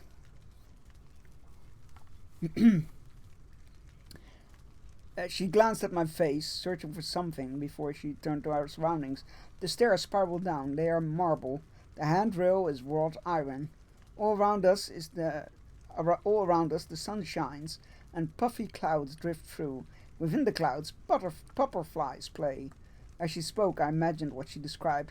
Before my eyes, the straight, deeply plunging stairs became a marble spiral with wrought iron handrail. They reminded me of the marble stairs within the university library. I seized upon this and focused to make the stairs I saw match the stairs I was familiar with. As I did so, the encroaching darkness receded and fluffy clouds appeared. I didn't see anything playing within the clouds, and I didn't know what butterflies were, thus they weren't important. What was important was the fact that this was a shared dream state hallucination, mostly. As long as the two of us agreed upon what we saw, all would be well. It would make for a fascinating research paper in the future. I gestured for her to go ahead. Lead on, this is your adventure. Josephine hesitated before beginning the descent. You believe what I see? I forced my mind to see as you see. For me, so many stairs is dangerous. But as you said, you had been here before. I knew they wouldn't seem dangerous to you. I needed to see things the way you see them. Does that make sense? I followed her, keeping close behind. The iron railing was a comfort, and I kept my hand on the cool metal. It was not the wood of the university library staircase, but it was a banister. It was a banister, and it was worth everything. This control meant I could continue to help Josephine like I had been unable to help Malachi. Is that a part of your anomalous thinking? A little. I'm not in a childlike state, but I am willing to entertain what comes to your mind. We both laughed at that. Our laughter trailed off at a sound. Josephine and I stopped on the stairs and listened. For a long moment we could only hear our own breath. Then it came again, a cry for help. Josephine gasped. Oh no, I forgot. How could I do that? I'm late. Oh, poor kitty. Without waiting for me, Josephine sprinted down the winding staircase. Whatever was happening, it was bad. She'd lost control and used contractions again. I ran after her, slower and less sure, but sped up as another cry for help came from below. I fell just as Josephine disappeared from view.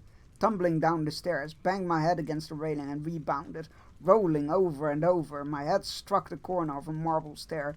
Lights flashed before me. The pain was enormous. Dazed, I continued to fall. It was too much. I was about to go over the railing. If I did that, I would fall to my death or worse. I'd never stop falling. As I bounced over and up and over the railing, I shot out a hand and grabbed for whatever I could. I caught one of the balusters and I slid down. My body jerked as I hit the bottom rail and held on. I clung there, partially suspended over nothing and partially over the winding staircase. I could try and climb up and over, swing myself over to try and I could try to climb up or try to swing myself over the stairs below and drop. I wasn't strong enough for the former, and the latter gave me a chance of falling into the abyss. I looked down. The stairs were so far away. I closed my eyes. This is a dream. This isn't real. I can fly. I can fly. I swung my legs back and forth, opened my eyes, and flung myself at the stairs. I can fly. I didn't fly. I didn't fall. I floated from my hanging spot to the stairs I'd been looking at. As I landed with a soft bump, I collapsed to my knees and shuddered. I was much closer to the bottom than I had been, but I needed to collect myself. I covered my face, shaking, and forced slow, calming breaths. There was no time for that. As Josephine's shouts entered the fray from below, I remembered why I was here. I needed to be at my patient's side. Josephine would not be another Malachi. She would not die under mysterious circumstances. With a speed and agility born of my sense of duty, I was up and sprinting down the last of the stairs once more, this time with no hesitation, no fear. My patient needed me. I would be there for her. The bottom of the stairs disappeared into the deep green foliage of oak leaves and trees. I didn't pause. I plunged into them, through the branches that wound themselves around the stairs. I met the ground with enough give that I was forced to stop and get my bearings.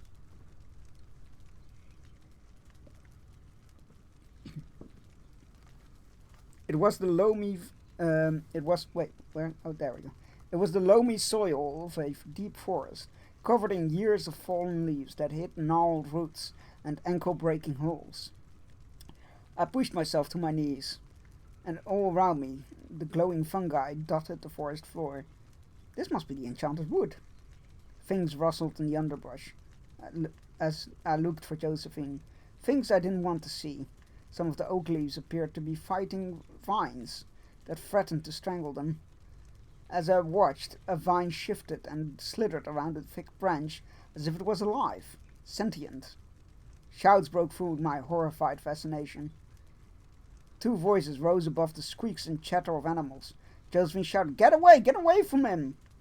The other voice, higher pitched like a child's, encouraged her. Get him, Josephine, get him! I surged to my feet and ran into the direction of the melee. I hurried as fast as I could through the unfamiliar forest. I dodged around oak trees with branches that had exploded out from their trunks like frozen fireworks into the wood. I rounded a large tree and stumbled into a glade. In the middle was the largest oak tree I'd ever seen. Josephine, standing on his jutted wood, was dwarfed by the size of them. Above her was an orange cat. Below her was a swarm of creatures I had never seen before. They looked like a cross between a rat and a weasel, with large, tattered ears, bulbous goat-like eyes, and a writhing mass of tentacles where their mouths should be. As they leaped for Josephine with sharp claws and grasping tentacles, they chattered and squeaked to each other. As one, they would leap upon the oaken roots to dart at Josephine's feet. She swung a makeshift weapon at fallen branch, forcing them back again. I saw a small contingent of the creatures to move with silent steps around the huge tree to the back. They climbed with slow, sinuous motions flat against the bark. Their target was the orange cat. I needed a weapon. A good one I was familiar with. I saw it in my mind's eye. My father's 1911 Colt 45. Not a decade before, he carried it in the Great War, when I started at Providence. He forced me to learn to shoot, and I did. I was very good. The pistol now resided in my office desk at the back, in the back of the drawers. I'd never used it on the job, but I still kept it in practice.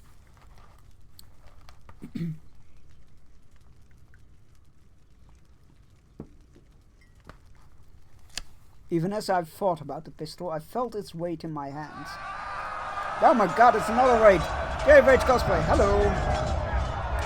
Welcome on in. We're reading To Fight the Black Wind, an Arkham Horror novella. It's an extra reading stream, which was redeemed during the charity stream on Halloween. So, welcome on in, everybody. Make yourself comfortable. Warm yourself at the fire and listen to the stories of the Dreamlands. Even as I thought about the pistol, I felt its weight in my hand. It was a comfort. I didn't need to look down to know it was there. I braced my arm against the branch and aimed. The shot went wide of the tree. I instinctively knew I shouldn't hurt the creature I'd aimed at. The shot deafening the forest, and every single creature froze at its sound. Coming out from behind the tree, I called in a loud, strong voice. I am very good with this pistol. I didn't hit any of you on purpose. It is time for you to go now. I don't know why I spoke to those creatures as I did, but they displayed intelligence. I assumed they understand me. They did. As one, they swarmed towards me, not in malice, but curiosity. A tumble of voices cascaded around me. Who is she? She's new. She has a weapon, a strong weapon, a good ally. I stood on my ground. They stopped about 10 feet from me, in a clump. One of them came forward and peered with those discerning, goat-like eyes. You didn't hurt us. Why? I shook my head. I didn't have to. This close-up, I could see their tentacles had suckers on them, and wondered how they could eat and what. I refused to think about what they could have done to the cat. You are strong, man. Good and strong. Come with the Zoog. We're good allies. Come now. The enchanted wood is dangerous. We'll protect you. Again, I shook my head and sheathed my pistol to the files that I knew was there. No, I've other duties, thank you. I glanced up at Josephine at this point. She was on the ground next to the oak tree, with the orange cat wrapped around her shoulders. The Zoog began muttering and chittering among themselves. As you will, the cats of Ulfa are dangerous. When they betray you, come back here, come to us, we will protect you. I inclined my head once, as an acknowledgement, but not an agreement, and said nothing. They looked between us a last time, and scampered off as one into the forest, like a moving carpet of fur, tentacles, and claws. As they went, I heard to Josephine, "That was brilliant." The words came from the orange cat, wrapped around Josephine's shoulders. My battery's really low, so I'll be here for as long as I can. That's okay. You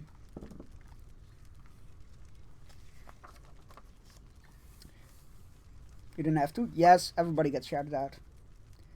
A talking cat? Can this get any weirder? I shook my head. Are you alright? Josephine smiled as she nodded. Absolutely. It will get much weirder. This is the Dreamlands, after all. Also, yes, I'm well. She pat the cat that snuggled to her. This is Foolishness, a friend of mine. Foolishness? A pleasure. I started to offer a hand, but I didn't know the etiquette for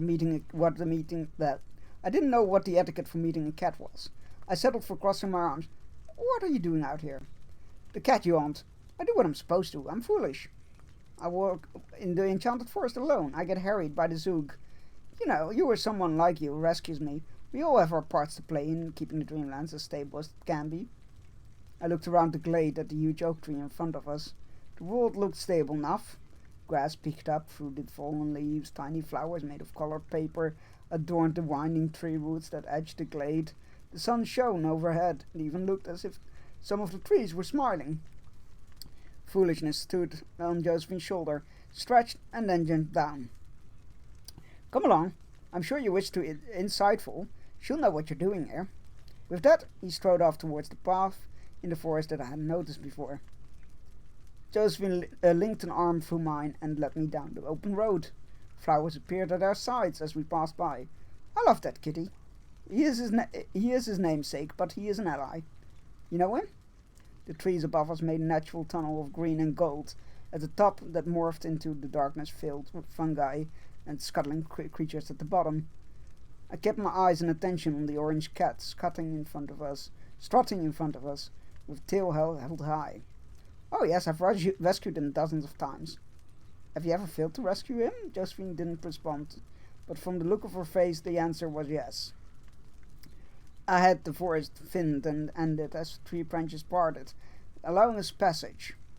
We stopped at the tree line. Josephine gave a grand gesture as if she were revealing something magnificent. In truth, she was. Across a field I saw the first buildings of Ulfar. I could hear the whip cracking behind me. We do like to whip Licorice hard. Ah, look, he is all PTSD at the sound of whip cracking. Chapter 6. When you move every couple of years, as I did when I was young, you learn that places are different. Not just strange people and new buildings. It is the landscape itself. The color palette is subtly off when you get used to it. Trees are the wrong shade of green and are shaped differently, rounder instead of triangular. The grass is lighter or longer or stiffer. The buildings are made from yellower rock instead of red. It seemed to me that the farther away from the coast you went, the lighter, yellower or browner the landscape became. If you were not looking for it, if you were not looking for it, all you would know is that something was not right about the new place you were in. One of the things I would do as a child when we arrived at our new home was pick out exactly what was different: flora, fauna, and colors. I did not know it then, but I was creating a coping mechanisms for the loss of my home and friends and all things familiar. At first, it looked like a small New England village, but the closer we came, the more it looked like what someone thought a New England village should look like. Between the meadow and the start of the village was a road that gave Ulfar the perfect border. The rest of the village was displayed like a postcard on the gentle slope of the foothills.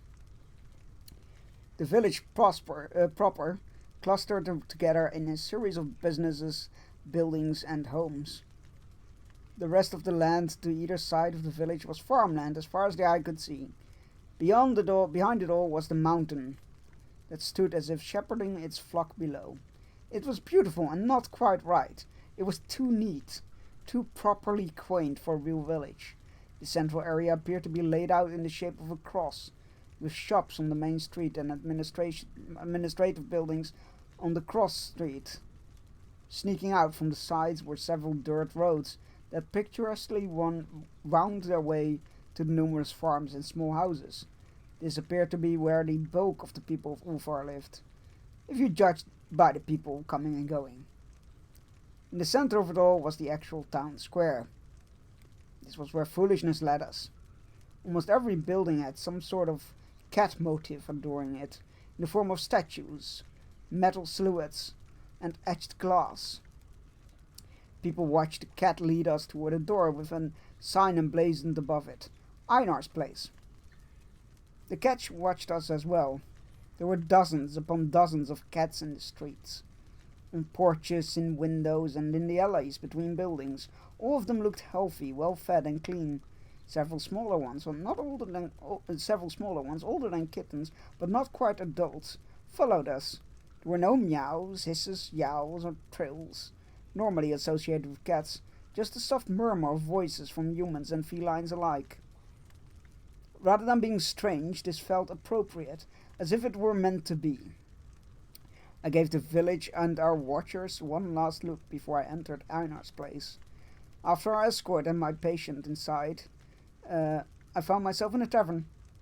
Clean smelling and welcoming, long tables lined the almost empty room. 2 people and 3 cats turned as we came in. I froze. One of the people looked like Malachi. Just as I was about to call out to him, he laughed and stood. I was mistaken, that wasn't Malachi. He was too different in stature and tone. I just wanted him to be my dead patient. Well, again. The man, I looked over his shoulder, and a smile playing upon his lips, as if he knew he'd fooled me. Josephine touched my shoulder. We need to wait. Yes, I nodded. I looked from her to the man and found him gone. I shivered, unsettled. All right. Foolishness wound himself through our ankles. I'll find it insightful. The cat disappeared among the legs of the tables and chairs. Josephine chose a table and sat. I remember when my brother first brought me here. Your brother? I furrowed my brow. Ah yes, Leland. Sometimes we would meet in dreams. When he thought I was old enough, he brought me here. She gave me that sly smile of hers. Our parents didn't know. She had a timeline for everything. Sometimes we skipped the timeline. They had a timeline for everything. Sometimes we skipped the timeline. I don't have a brother or siblings. What is it like? Josephine smiled to herself. It was terrible and lovely at the same time. Leland was older than me. Sometimes I think he resented me as the youngest. We fought over so many things. But he was my big brother and he protected me from all who would do me harm. I glanced at the ceiling with its large dark wood beams. Leland might be the source of her grief, but I could not remember how he had died. Just that he had passed. It sounds like a complicated relationship. It was. The older I became, the more we understood each other. Her smile disappeared. Then he left, as all siblings must do in the end. She hugged herself and turned away, ending the conversation.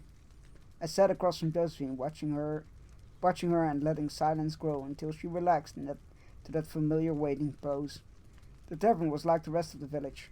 It looked like a tavern you would see in picture books. The artwork wasn't exactly pub fare, however. A framed silhouette of a cat, gold against a black background, hung above the hearth. I gestured to it. We like cats here. Of course we do. A heavy-set man approached with a couple of tankards. There they are, eyes and ears of our god Ulfar. He gave me a curious look to my obvious lack of knowledge. Real kitten here, eh, Josephine? Where'd you dig her up? Josephine folded her hands. Good day, Einar. Please meet Dr. Caroline Fern. She's my doctor, and a good one at that. Although the tone of her voice was smooth and polite, her mild rebuke was plain. Pardon, doctor? Einar put the tankards on the table. Didn't mean any disrespect, just strange here in Ulfar, for someone to not know of Ulfar.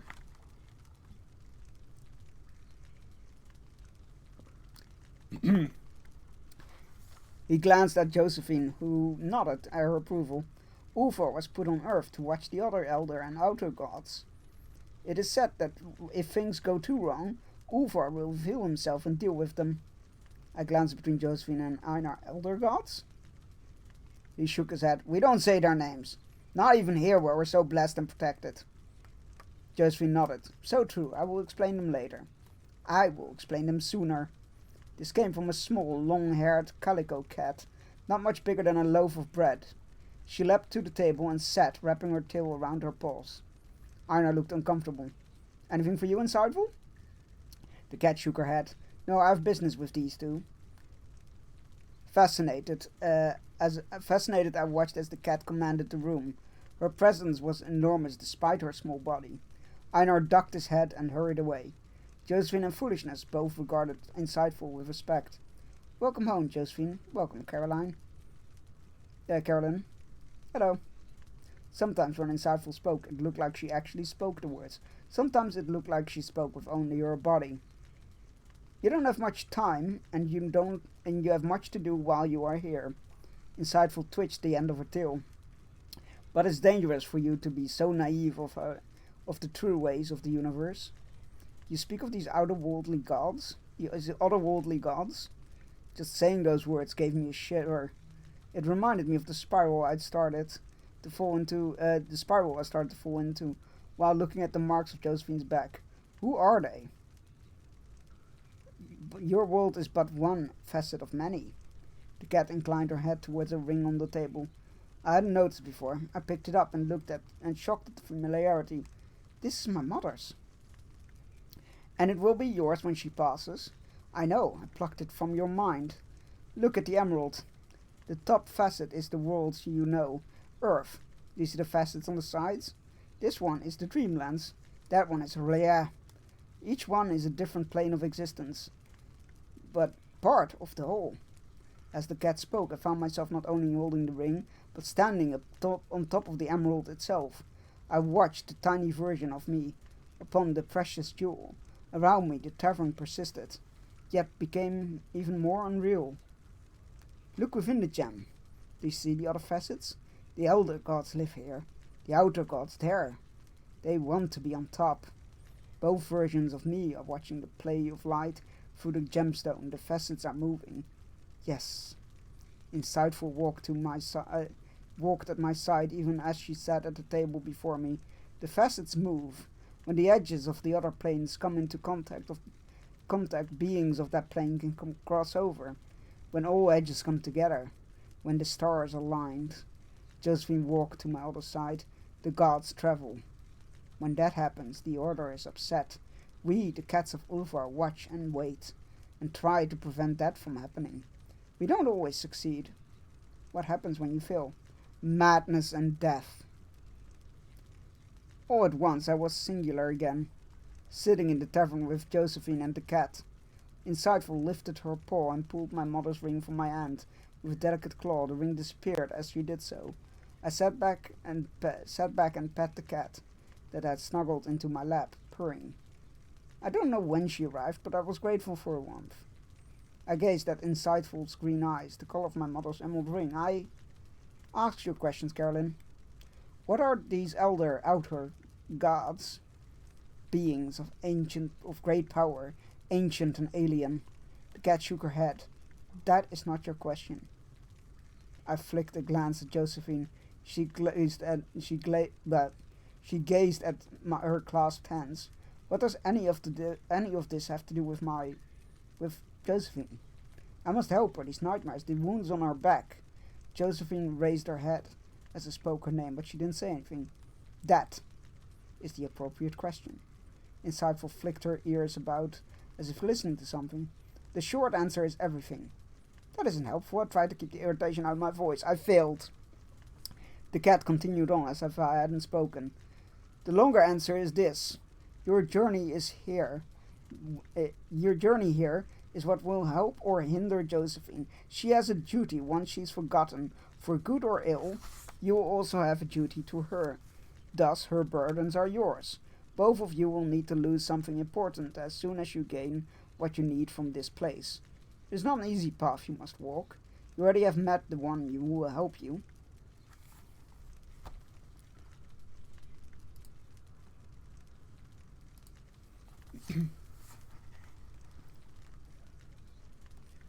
I shook my head. I don't understand. You didn't answer my question. What do these gods have to do with Josephine's melody? The edges of the planes also meet in a point in time and space, a gate, a portal. These points are rare and dangerous. They have so much power they are protected in the only way we know how. Insightful turned her attention to Josephine. You've been gone for too long. You need to return to your childhood. You must remember what you already know. Josephine pressed her lips together for a moment. I think I remember the way. The cat licked her paw and rubbed her cheek. How you get there is of no consequence, as long as you get there. She turned back to me. You will help her in your duty. You will lose something so precious, it makes me weep at the thought. but you will gain what you need, what you must have, to continue your own journey. This dream is merely the beginning. None of this made sense, not to my logical mind. There was more here, I could feel it. Dream logic wasn't the same as waking logic. I pushed my frustration away. Thank you for your insight. Josephine smiled at me. My returned smile was quick and perfunctory. Perfunctory. Jesus. What a word. As interesting and unnerving as the idea of alien gods breaking into my world was, it was still just an idea. Surely they couldn't be actual gods. I shook my discomfort off and pat the cat in my lap again.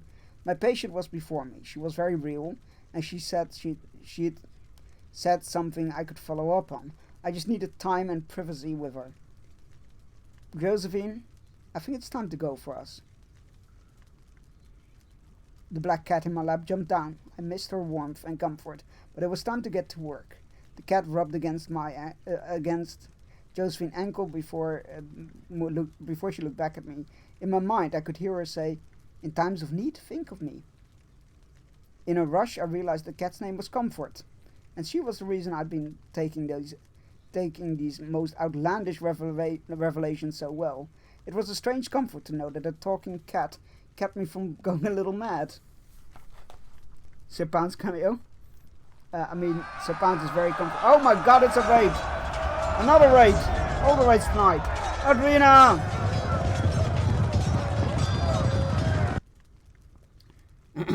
Hi everybody! Welcome on in. We're doing a little bit of a different stream tonight. Normally I'm a variety streamer and I stream a variety of games, but tonight we are doing a little reading stream because we have it is something that was a milestone on my charity stream, which we never got around to doing yet, so here we are. We are reading To Fight the Black Wind. It is an Arkham horror novella about the Dreamlands. So if you are in for some cosmic horror, please make yourself comfortable at our nice little fireplace and listen to the dulcet tones of my voice describing utter madness. How are you all doing? What were you playing? Oh, of course you were playing Evil Dead. I should have known. Gets cozy? Excellent.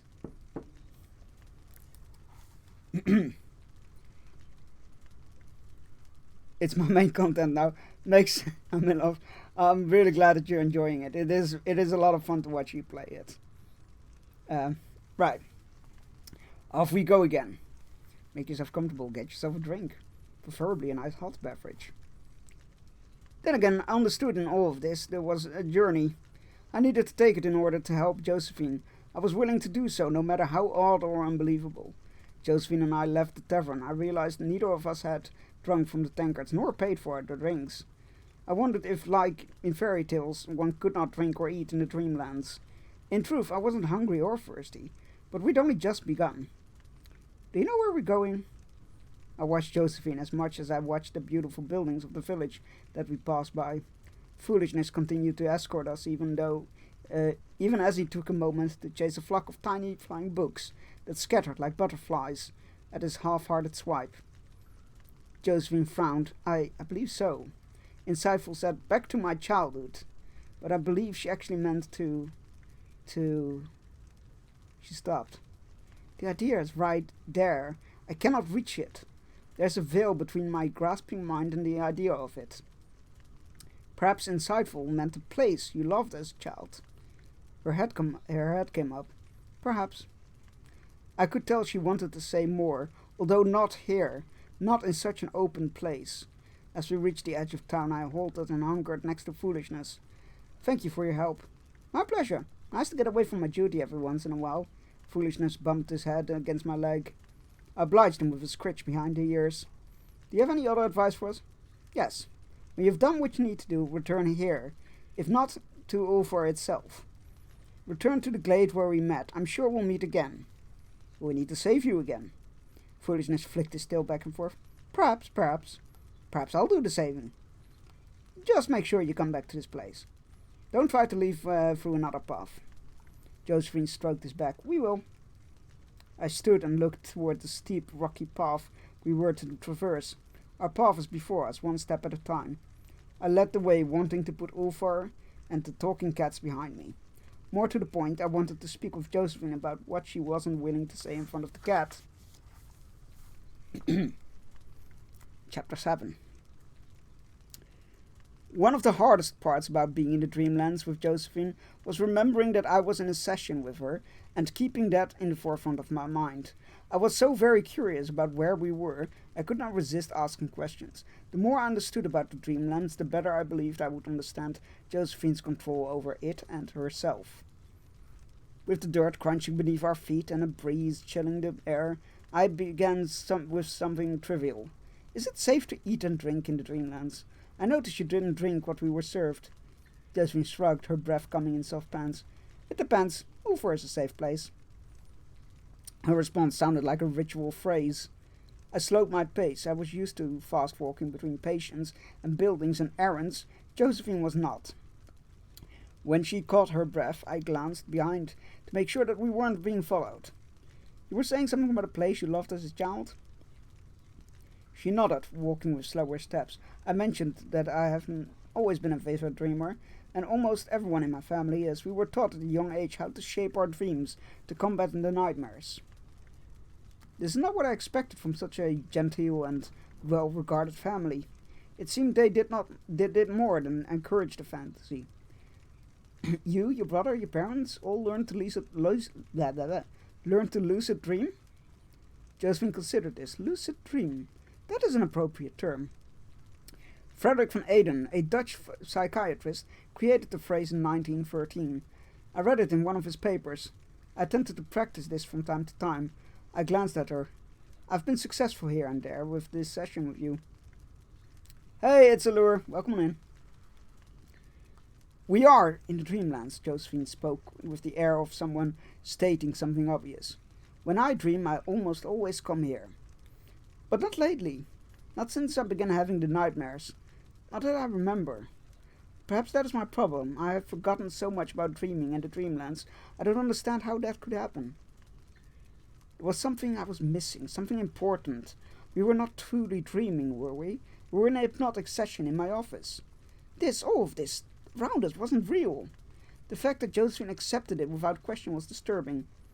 What if I couldn't pull her from her fantasy? Where do you believe we are been going, if not here?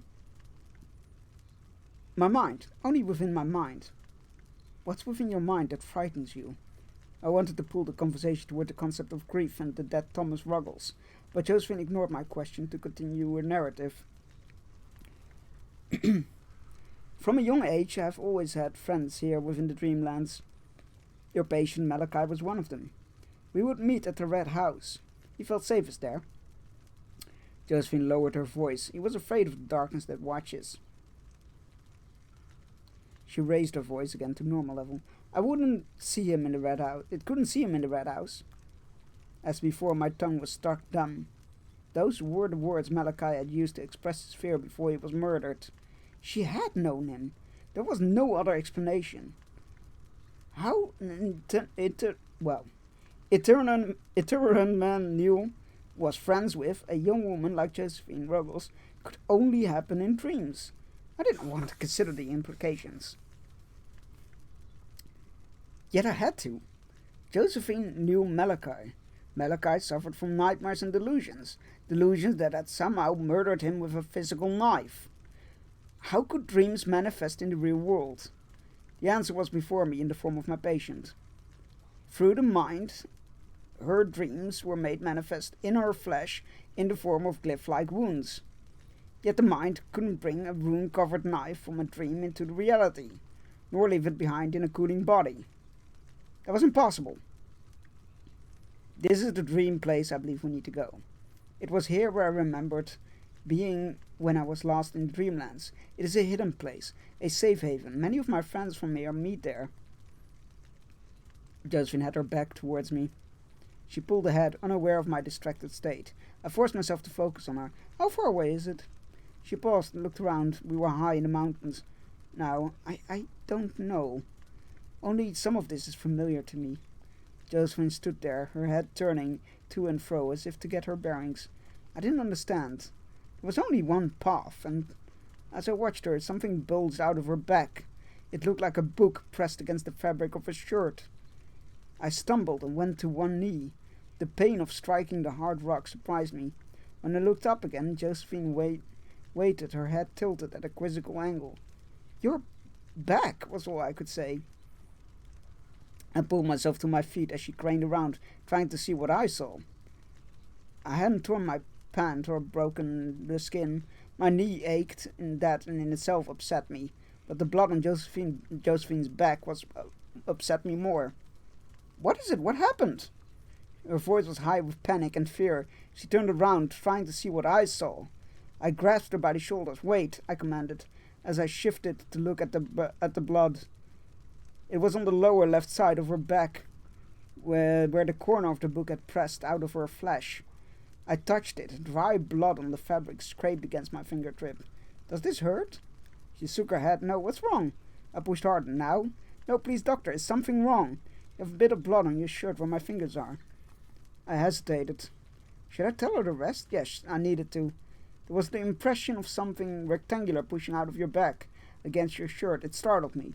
"Did you feel anything?" I shifted to watch her face, even as she turned to hide from me. "Josephine, there's no pain, but..." There was more, so much more. I needed her to tell me.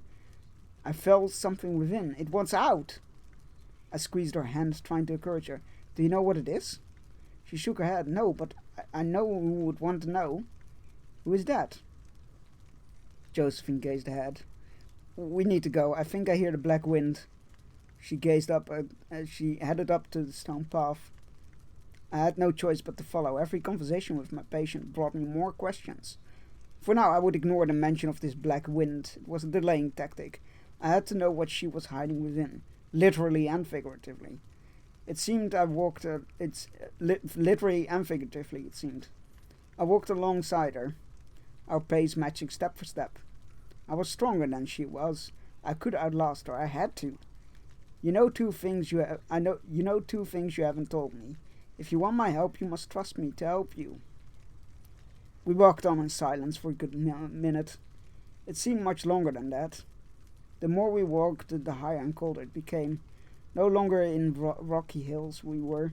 In the mountains, though. The path was still clear. I was given something to keep safe. I remember that much. I cannot remember exactly what it was. I do know it's important. It is important to my friend. She gave it to me and made me promise to keep it safe. Josephine paused on the path. Her brow burrowed in concentration. I was not supposed to look at it, I think. I believe I did. Was it a book? Josephine blinked her dark eyes, peering into my face. There are some things man is not supposed to know. There are other things that man must be prepared for before they witness it. When your life is as mine is, you need all the protection you can get. Josephine's true melody took shape. You learned something you shouldn't have. She nodded. I believe I must return what my friend gave me.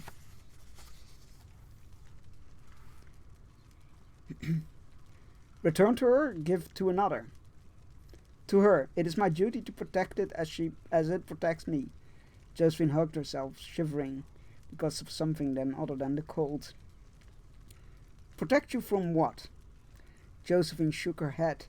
I dare not say its name again. Was it the black wind she'd mentioned before? Was it more than a distraction? I turned her toward the path again, trying to focus on what was important. Tell me about your friend, the one who gave you the book. It was a book, that much was certain. What knowledge it presented was still unknown. Josephine shuddered, interrupted her words.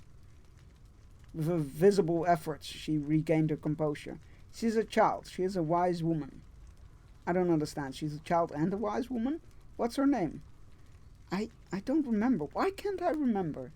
Josephine stopped where she was and hunkered down, burying her face in her hands. Soft sobs escaped her attempt to hide them from me. I hunkered next to her, going to one knee, rubbing her back. There, it's fine. It's fine. You'll remember soon enough. That was when I realized her clothing had shifted from The adventure wears back to her blue linen dress and blue and heavy silken dressing gown.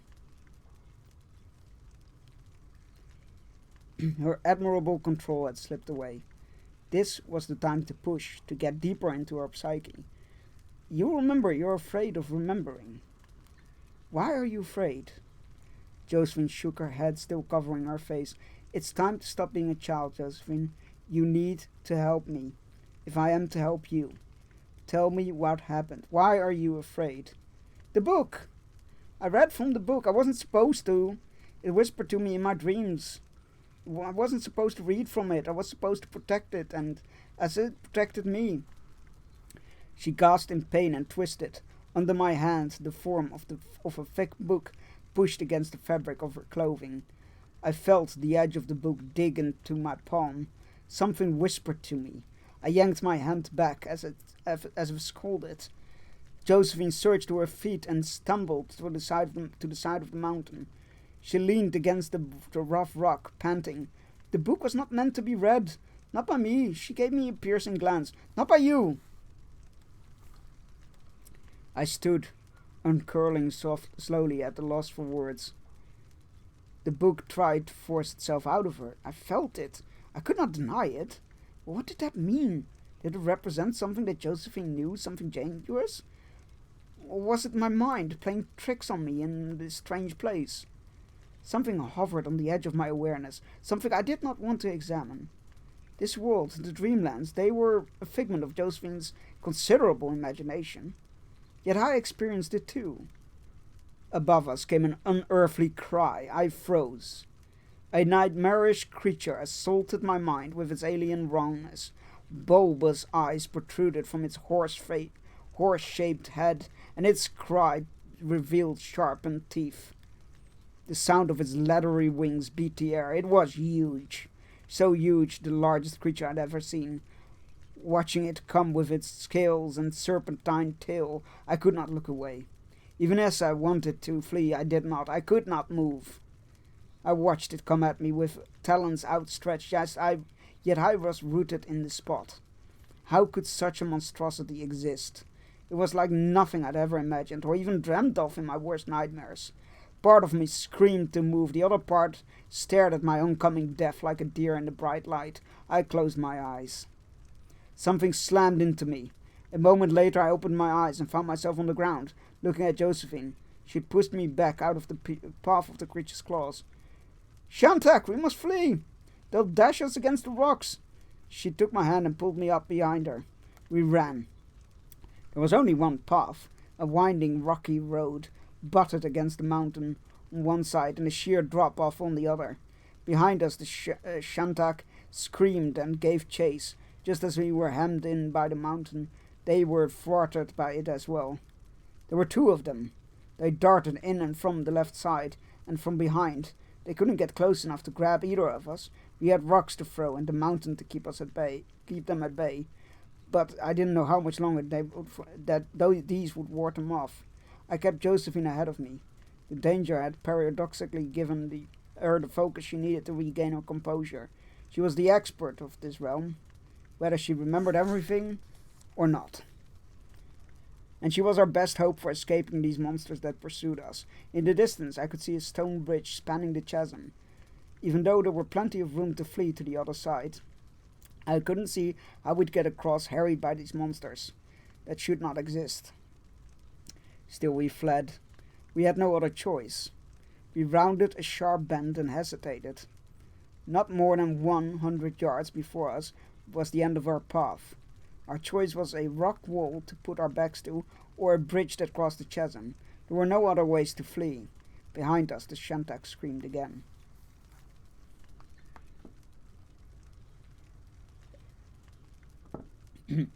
Chapter 8. I prefer to think about things before I do them. I plot, I plan, and consider. I rehearse conversations in my head, research before I write, and decide my route before I travel. I dislike improvisation and uncontrolled circumstances. It is who I am, who I have always been. However, there are times when I cannot be in control, when I act on instinct. I'm usually correct. Usually, I believe appropriate instinctive actions come from a lifetime of planning and experience. It is only after the fact that I understand what I did and why. Josephine and I ran until we could go no further without traversing the bridge. I thought it was stone. This close to it, I saw that it was not stone, but ice, wide enough that two cars could cross each other, pass each other. My stomach roiled at the thought of crossing that chasm on an icy bridge. What do we do? Josephine stood close to my back. I looked around for handholds, up or down, for us to climb to safety. There was nothing. Worse, the sky above us darkened, and swirls of light that looked suspiciously like eyes appeared to watch. The wind picked up, and the clouds began to roar as if alive. Lightning lit the clouds from within, followed by the crashing boom of thunder. There was no help here.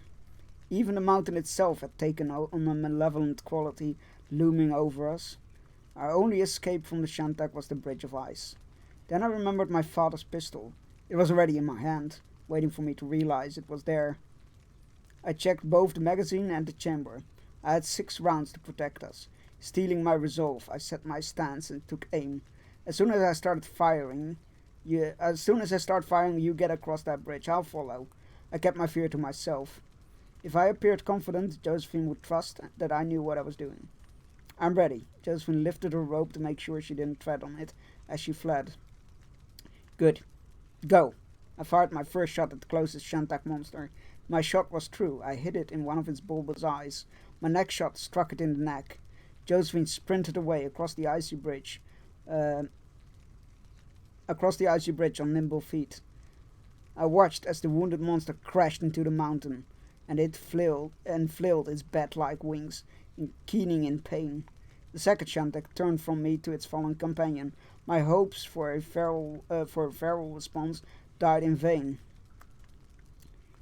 Instead of attacking and savaging its wounded peer, it landed next to it, licked its blood, not to feast, but to clean, to help to heal. I backed up as the first monster went still, and the second gave a cry of rage before launching itself in the air with great flaps of its leathery wings. I sprinted after Josephine, expecting her to be at the other end of the bridge. To my horror, she stood in the middle of it, staring down at the chasm beneath. Josephine, run! Run! The bridge that had seemed so reasonable moments before now seemed like an impossibly long and thin. My shoes couldn't get any purchase, and I skidded across it in an unsteady gait. As I reached Josephine, the creature above us screamed.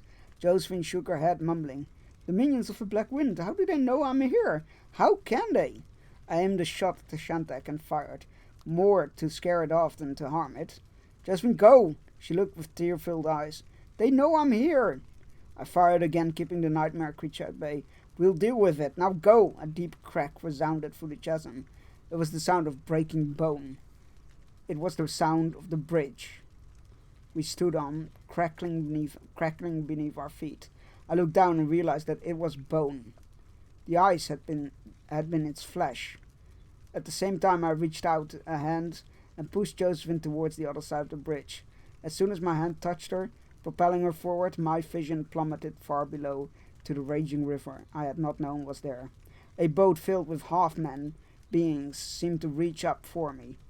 They were men, but they had goat legs with cloven hooves and horns protruded from their heads, more demon than man. They shouted, "The bride! The bride is here!" Some with no faces gibbered and jeered in glee. Fear overwhelmed me as bile filled my throat. Then they were gone, and we were running across the bridge as it scattered beneath us. Josephine tumbled to her knees as we reached the other side. She disappeared in a shower of falling ice, bones, screaming. Plunging my left hand down, I grasped for her. I could reach her, and I did. I found and gripped her wrist as hard as I could. She reached up and grabbed my arm with her other hand. I hauled her over the edge, back from the precipice. Josephine sobbed and clutched for me. For the briefest moments I hugged her tight. I wanted to fall into the relief of having caught her. I could not. In my other hand was my weapon. Above us, hell screamed its fury. I aimed another shot, my fifth, and fired. It struck the Shantak's tail, but it didn't appear to slow it down. I surged to my feet and looked for shelter. Not 20 feet away was a door in the wall of the mountain, framed in dark wood, and as neat as you please. It waited with the patience of a saint. I did not question it. The door looked as if it had been made for us. There, go there. There was no more time. The Shantak was on me. It beat at me with its wings of leather, and its talons slashed at the air. I dodged as best as I could. It was not good enough. One of its claws caught hold and pierced my shoulder, knocking me to the ground, pinning me there. I screamed in pain and beat at its leg, trying to free myself. My scrabbling hand couldn't get purchase on those slick hard scales. Fetid breath assaulted me as the Shantak came in to bite. I pistol-whipped it to no avail. The Shantak snapped at my face, inches from my nose. I did the only thing I could do. I thrust the pistol into its slavering mouth and pointed up and pulled the trigger. For a moment it continued to flap its wings, and then it went slack and fell, its mouth gripping my father's pistol from my hand. As it hit the ground half on the cliff edge, its talon tore at my shoulder, and as the monster's body slid over the edge of stone, I thought I was going to go with it. Then strong arms wrapped themselves around my waist and pulled me back from the edge. The Shantak's talons hung on, tearing flesh and cloth as I screamed. Then the talons and the monster were gone. Pain, dazed and bleeding, all I could do was let those strong, tawny arms, Josephine's, pull me from the cliff edge, through the door in the mountain, and into darkness. I leaned against a cool stone wall and put my hand to my left shoulder. Pain spiked and my hand came away wet. The sound of a match striking gave scant warning that light was coming. Then the vision of Josephine lighting a lamp came into view, as did my blood-covered hand. I was bleeding and in pain. You weren't supposed to feel pain in dreams. I'd never bled in a dream before. I tried to marshal my thoughts, my focus, my will to make the bleeding and the pain stop. Nothing happened. I was still wounded, still bleeding. This was real. We're in luck. This is a tunnel I know. A little red singing bird of Caliphate lives here. I ignored her, staring at my bloodied hand, glistening in the lamplight. I touched my torn shoulder again and gasped with pain. This was real. This was happening. This world was... The dreamlands were real. I could die in this place. Josephine could die. I wasn't strong enough to save us both. Worse, I'd lost my father's pistol. No longer did I believe it still lived in my desk drawer. I'd lost my protection, my touchdown. I'd lost... Malachi sprung to mind, one of my many conversations before a hypnotherapy session. You still suffering from those intense nightmares or bad memories? Well, doctor, those are two things I've got a bit of trouble keeping straight.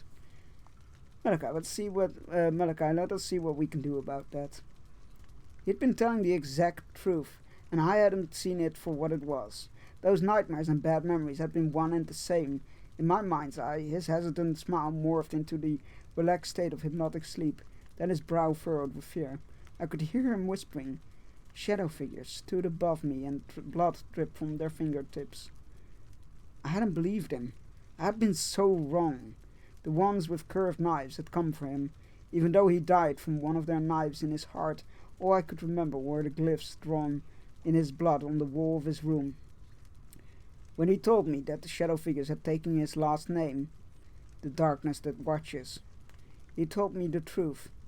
They'd left one of his knives in his body, and I still had not believed. I had been so blind, so arrogant, so blind. A sound came to me. Someone kept saying no, the word no over and over. That someone was me. I couldn't stop myself. Shh, shh. Josephine was by my side.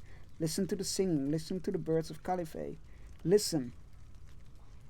She put her fingertips to my lips. I wanted to bite them. The very idea of me biting my patients shocked me into stillness and silence. I listened. There was birdsong. It was sweet, cascaded over me, relaxing my tense muscles. Pain receded. Although it did not disappear, it cleared my mind of its panic. I wanted to fight the song's soothing touch, to lose myself to the panic, to the fear, to never have to think about what I just realized ever again. I need to look for something. Josephine's voice echoed in the tunnel. I will be back. Listen to the singing. Listen to the bird. My patient was trying to take care of me. She was barely more than a child, and I had the duty to protect her. I had to process what I knew, for her sake as well as mine. I leaned my head back with my eyes closed. The birdsong swelled. I fell into its ebb and flow. They say music soothes the savage beast. In this case, it soothed the chaos and panic. I considered my position. Somehow Josephine did this. My mind whispered, she brought me here. I was in this place called the Dreamlands. What filled me with monsters and allies. I was somewhere in this land was a place Josephine called the Red House. It was a safe haven. There Josephine would return something she was protecting, and her nightmares would go away, thus her madness. I would deal with the rest of her mental trauma back in the real world. I bowed my head. I had been comfortably deceitful, to Josephine and to myself. This whole time I had assured my patient I believed her. I had actually been waiting for the logical explanation to appear. I'd been waiting for Josephine to realize the lie she told herself to cover the pain of a trauma she did not want to face. Deep down I believed Dr. Mintz. I had believed Josephine Ruggles was merely hysterical and was crying out for attention, that she had not actually needed help. How many other patients in the asylum had I done such disservice to? Back in the asylum, back on Earth. I was not on Earth, I was in the Dreamlands. I was in another time and place. There was no denying it, as blood leaked from my throbbing wounds. In time, with my beating heart, to drip down my body to stain my clothes. The more I accepted the fantastical idea that I was not on Earth, but in another time and space, the rest fell into place. The thought of the cat's evil fart of foolishness. The orange cat had instructed us to return that way to leave. Thus, there was a way to go home. We were not stuck in the Dreamlands forever, just long enough to do what needed to be done. If I could be strong enough to accept what was happening, I would. I must. I tried to straighten as the sound of Josephine returning obscured the birdsong. The pain was too great. This was a concrete problem I could deal with. I would have to have her bind my arm to my body. Looking up at my patient and the lamp, the lamp returned. I was pleased to see that she was again in her adventurer clothing. She too was fortifying her will once more. Josephine knelt next to me and revealed a handful of small red feathers. Feathers from the little red singing bird of Caliphate. They heal wounds. As it's sung, they can heal the mind. This would be the final proof. As if I needed more proof. I did, though. My rational mind did not want to believe the irrationality of my situation. If the feathers healed me, I'd have no choice, and could admit out loud that I was in a different world with different rules, that could bind by the act of will. What do I need to do? Eat them? She shook her head. No, they just look like used like a poultice, although they work more quickly. Josephine eyed my torn shirt. I'm sorry. I will get you new gloves from the trunk up ahead. She pulled a knife from a sheath at her waist and began cutting the shirt off my shoulder, revealing the bloody wounds. Where did you get that? I nodded the knife in her hand. The trunk. I remember now that we keep trunks of useful things in places we travel for just this kind of emergency. This is something my family started long ago. It was part of our training. This is not the trunk I created, though. Though I added some to it over the years. I see. It almost made sense. I put my hand on my thigh, looking for and not finding the sheath to my father's pistol. The pang of its loss hit me again, and I closed my eyes. This will hurt, but only briefly. I opened my eyes and watched Josephine lay the small red feathers against my body where the Shantax talons pierced it. I gasped as the feathers stung like needles piercing my skin. Then the pain disappeared as the feathers melted into my flesh. Over and over, Josephine laid the small feathers against my wound to meld with my body. Each one took away more of the pain, closing the wound. As Josephine ran out of feathers, my wounds were fully healed. I noted that even the scratches on my right shoulder and collarbone had healed. Well then. I took a breath. I let my worldview tilt upon its axis and accepted it all. The Dreamlands had some amazing aspects to it. When we return to our world, I will have to write up as much of it down as I remember. As I can remember, Josephine helped me up. We will remember what happens here, won't we? She looked at me, her dark eyes shining. You understand. You believe. You finally believe. I nodded. I do now. I wondered if we were in two places at once, or if somehow Josephine has brought our bodies through, too. I kept my questions to myself, one epiphany at a time, you see. She gave me a brief, fierce hug. You were supposed to help me, to come with me. I knew it. You are my anchor. I returned the hug out of duty, took pleasure in it. Josephine had failed on the bridge, but succeeded when I faltered in body and then in mind. I had not suspected she could or would do either until she acted. She walked in a strange balancing act of weakness and fear while standing upon a core of willful strength. She was a complex woman. I had more to learn. As a point, Josephine did not answer my question.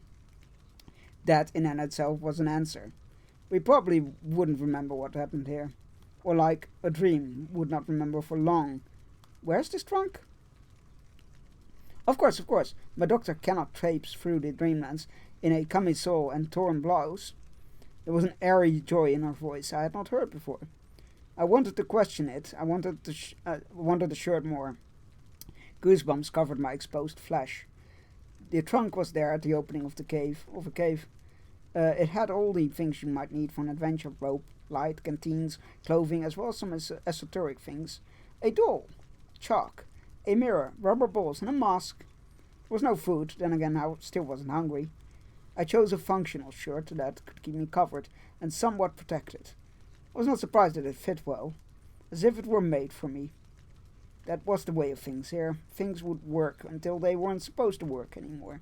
There was freedom in the acceptance of my new understanding of the universe.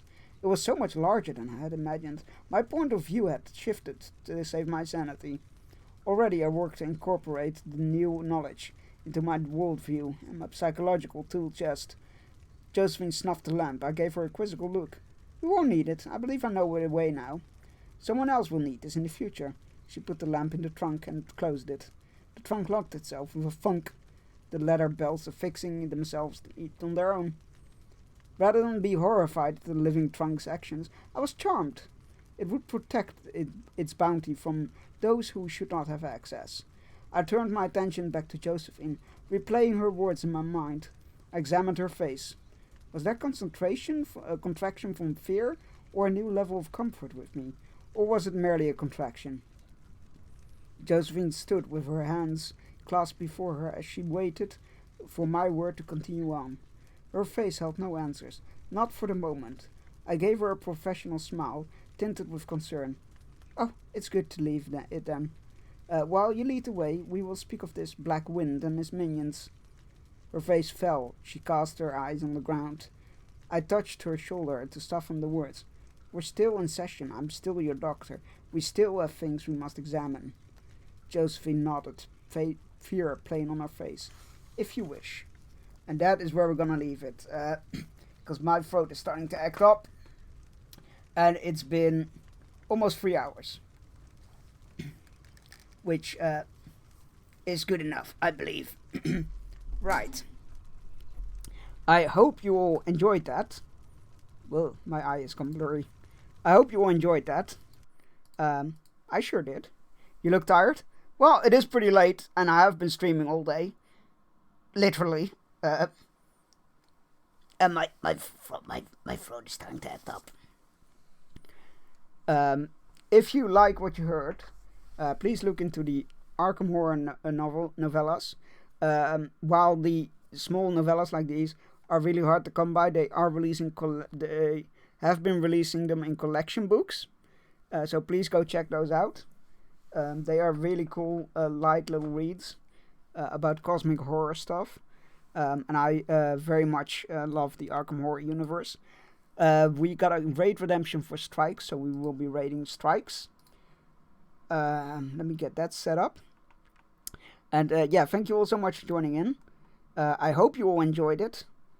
Where is Strikes? There he is. I hope you all enjoyed it. Yeah, this was from the charity stream, a milestone that I still owe you all. So here we are. Tomorrow I'll be back on Federal's stream with Dead by Daylight. And on Friday I'll be back on here with Assassin's Creed Rogue. We'll be finishing that and then starting Unity. So make sure to tune in for that. Very eager to revisit Unity as well. Because I haven't really played that since the DLCs got released. So copy and paste the raid message. First one is for subs, second one is for non-subs. Or create one with your own favorite emotes. I don't particularly care what you do as long as you yell that I send you. I'm gonna go and get some honey for my throat or something. Thank you all so much for joining in. And yeah, hope to see you all on Friday. Nice and early here for more Assassin's Creed. Very much excited for it. Alright. That's it for tonight. Bye-bye.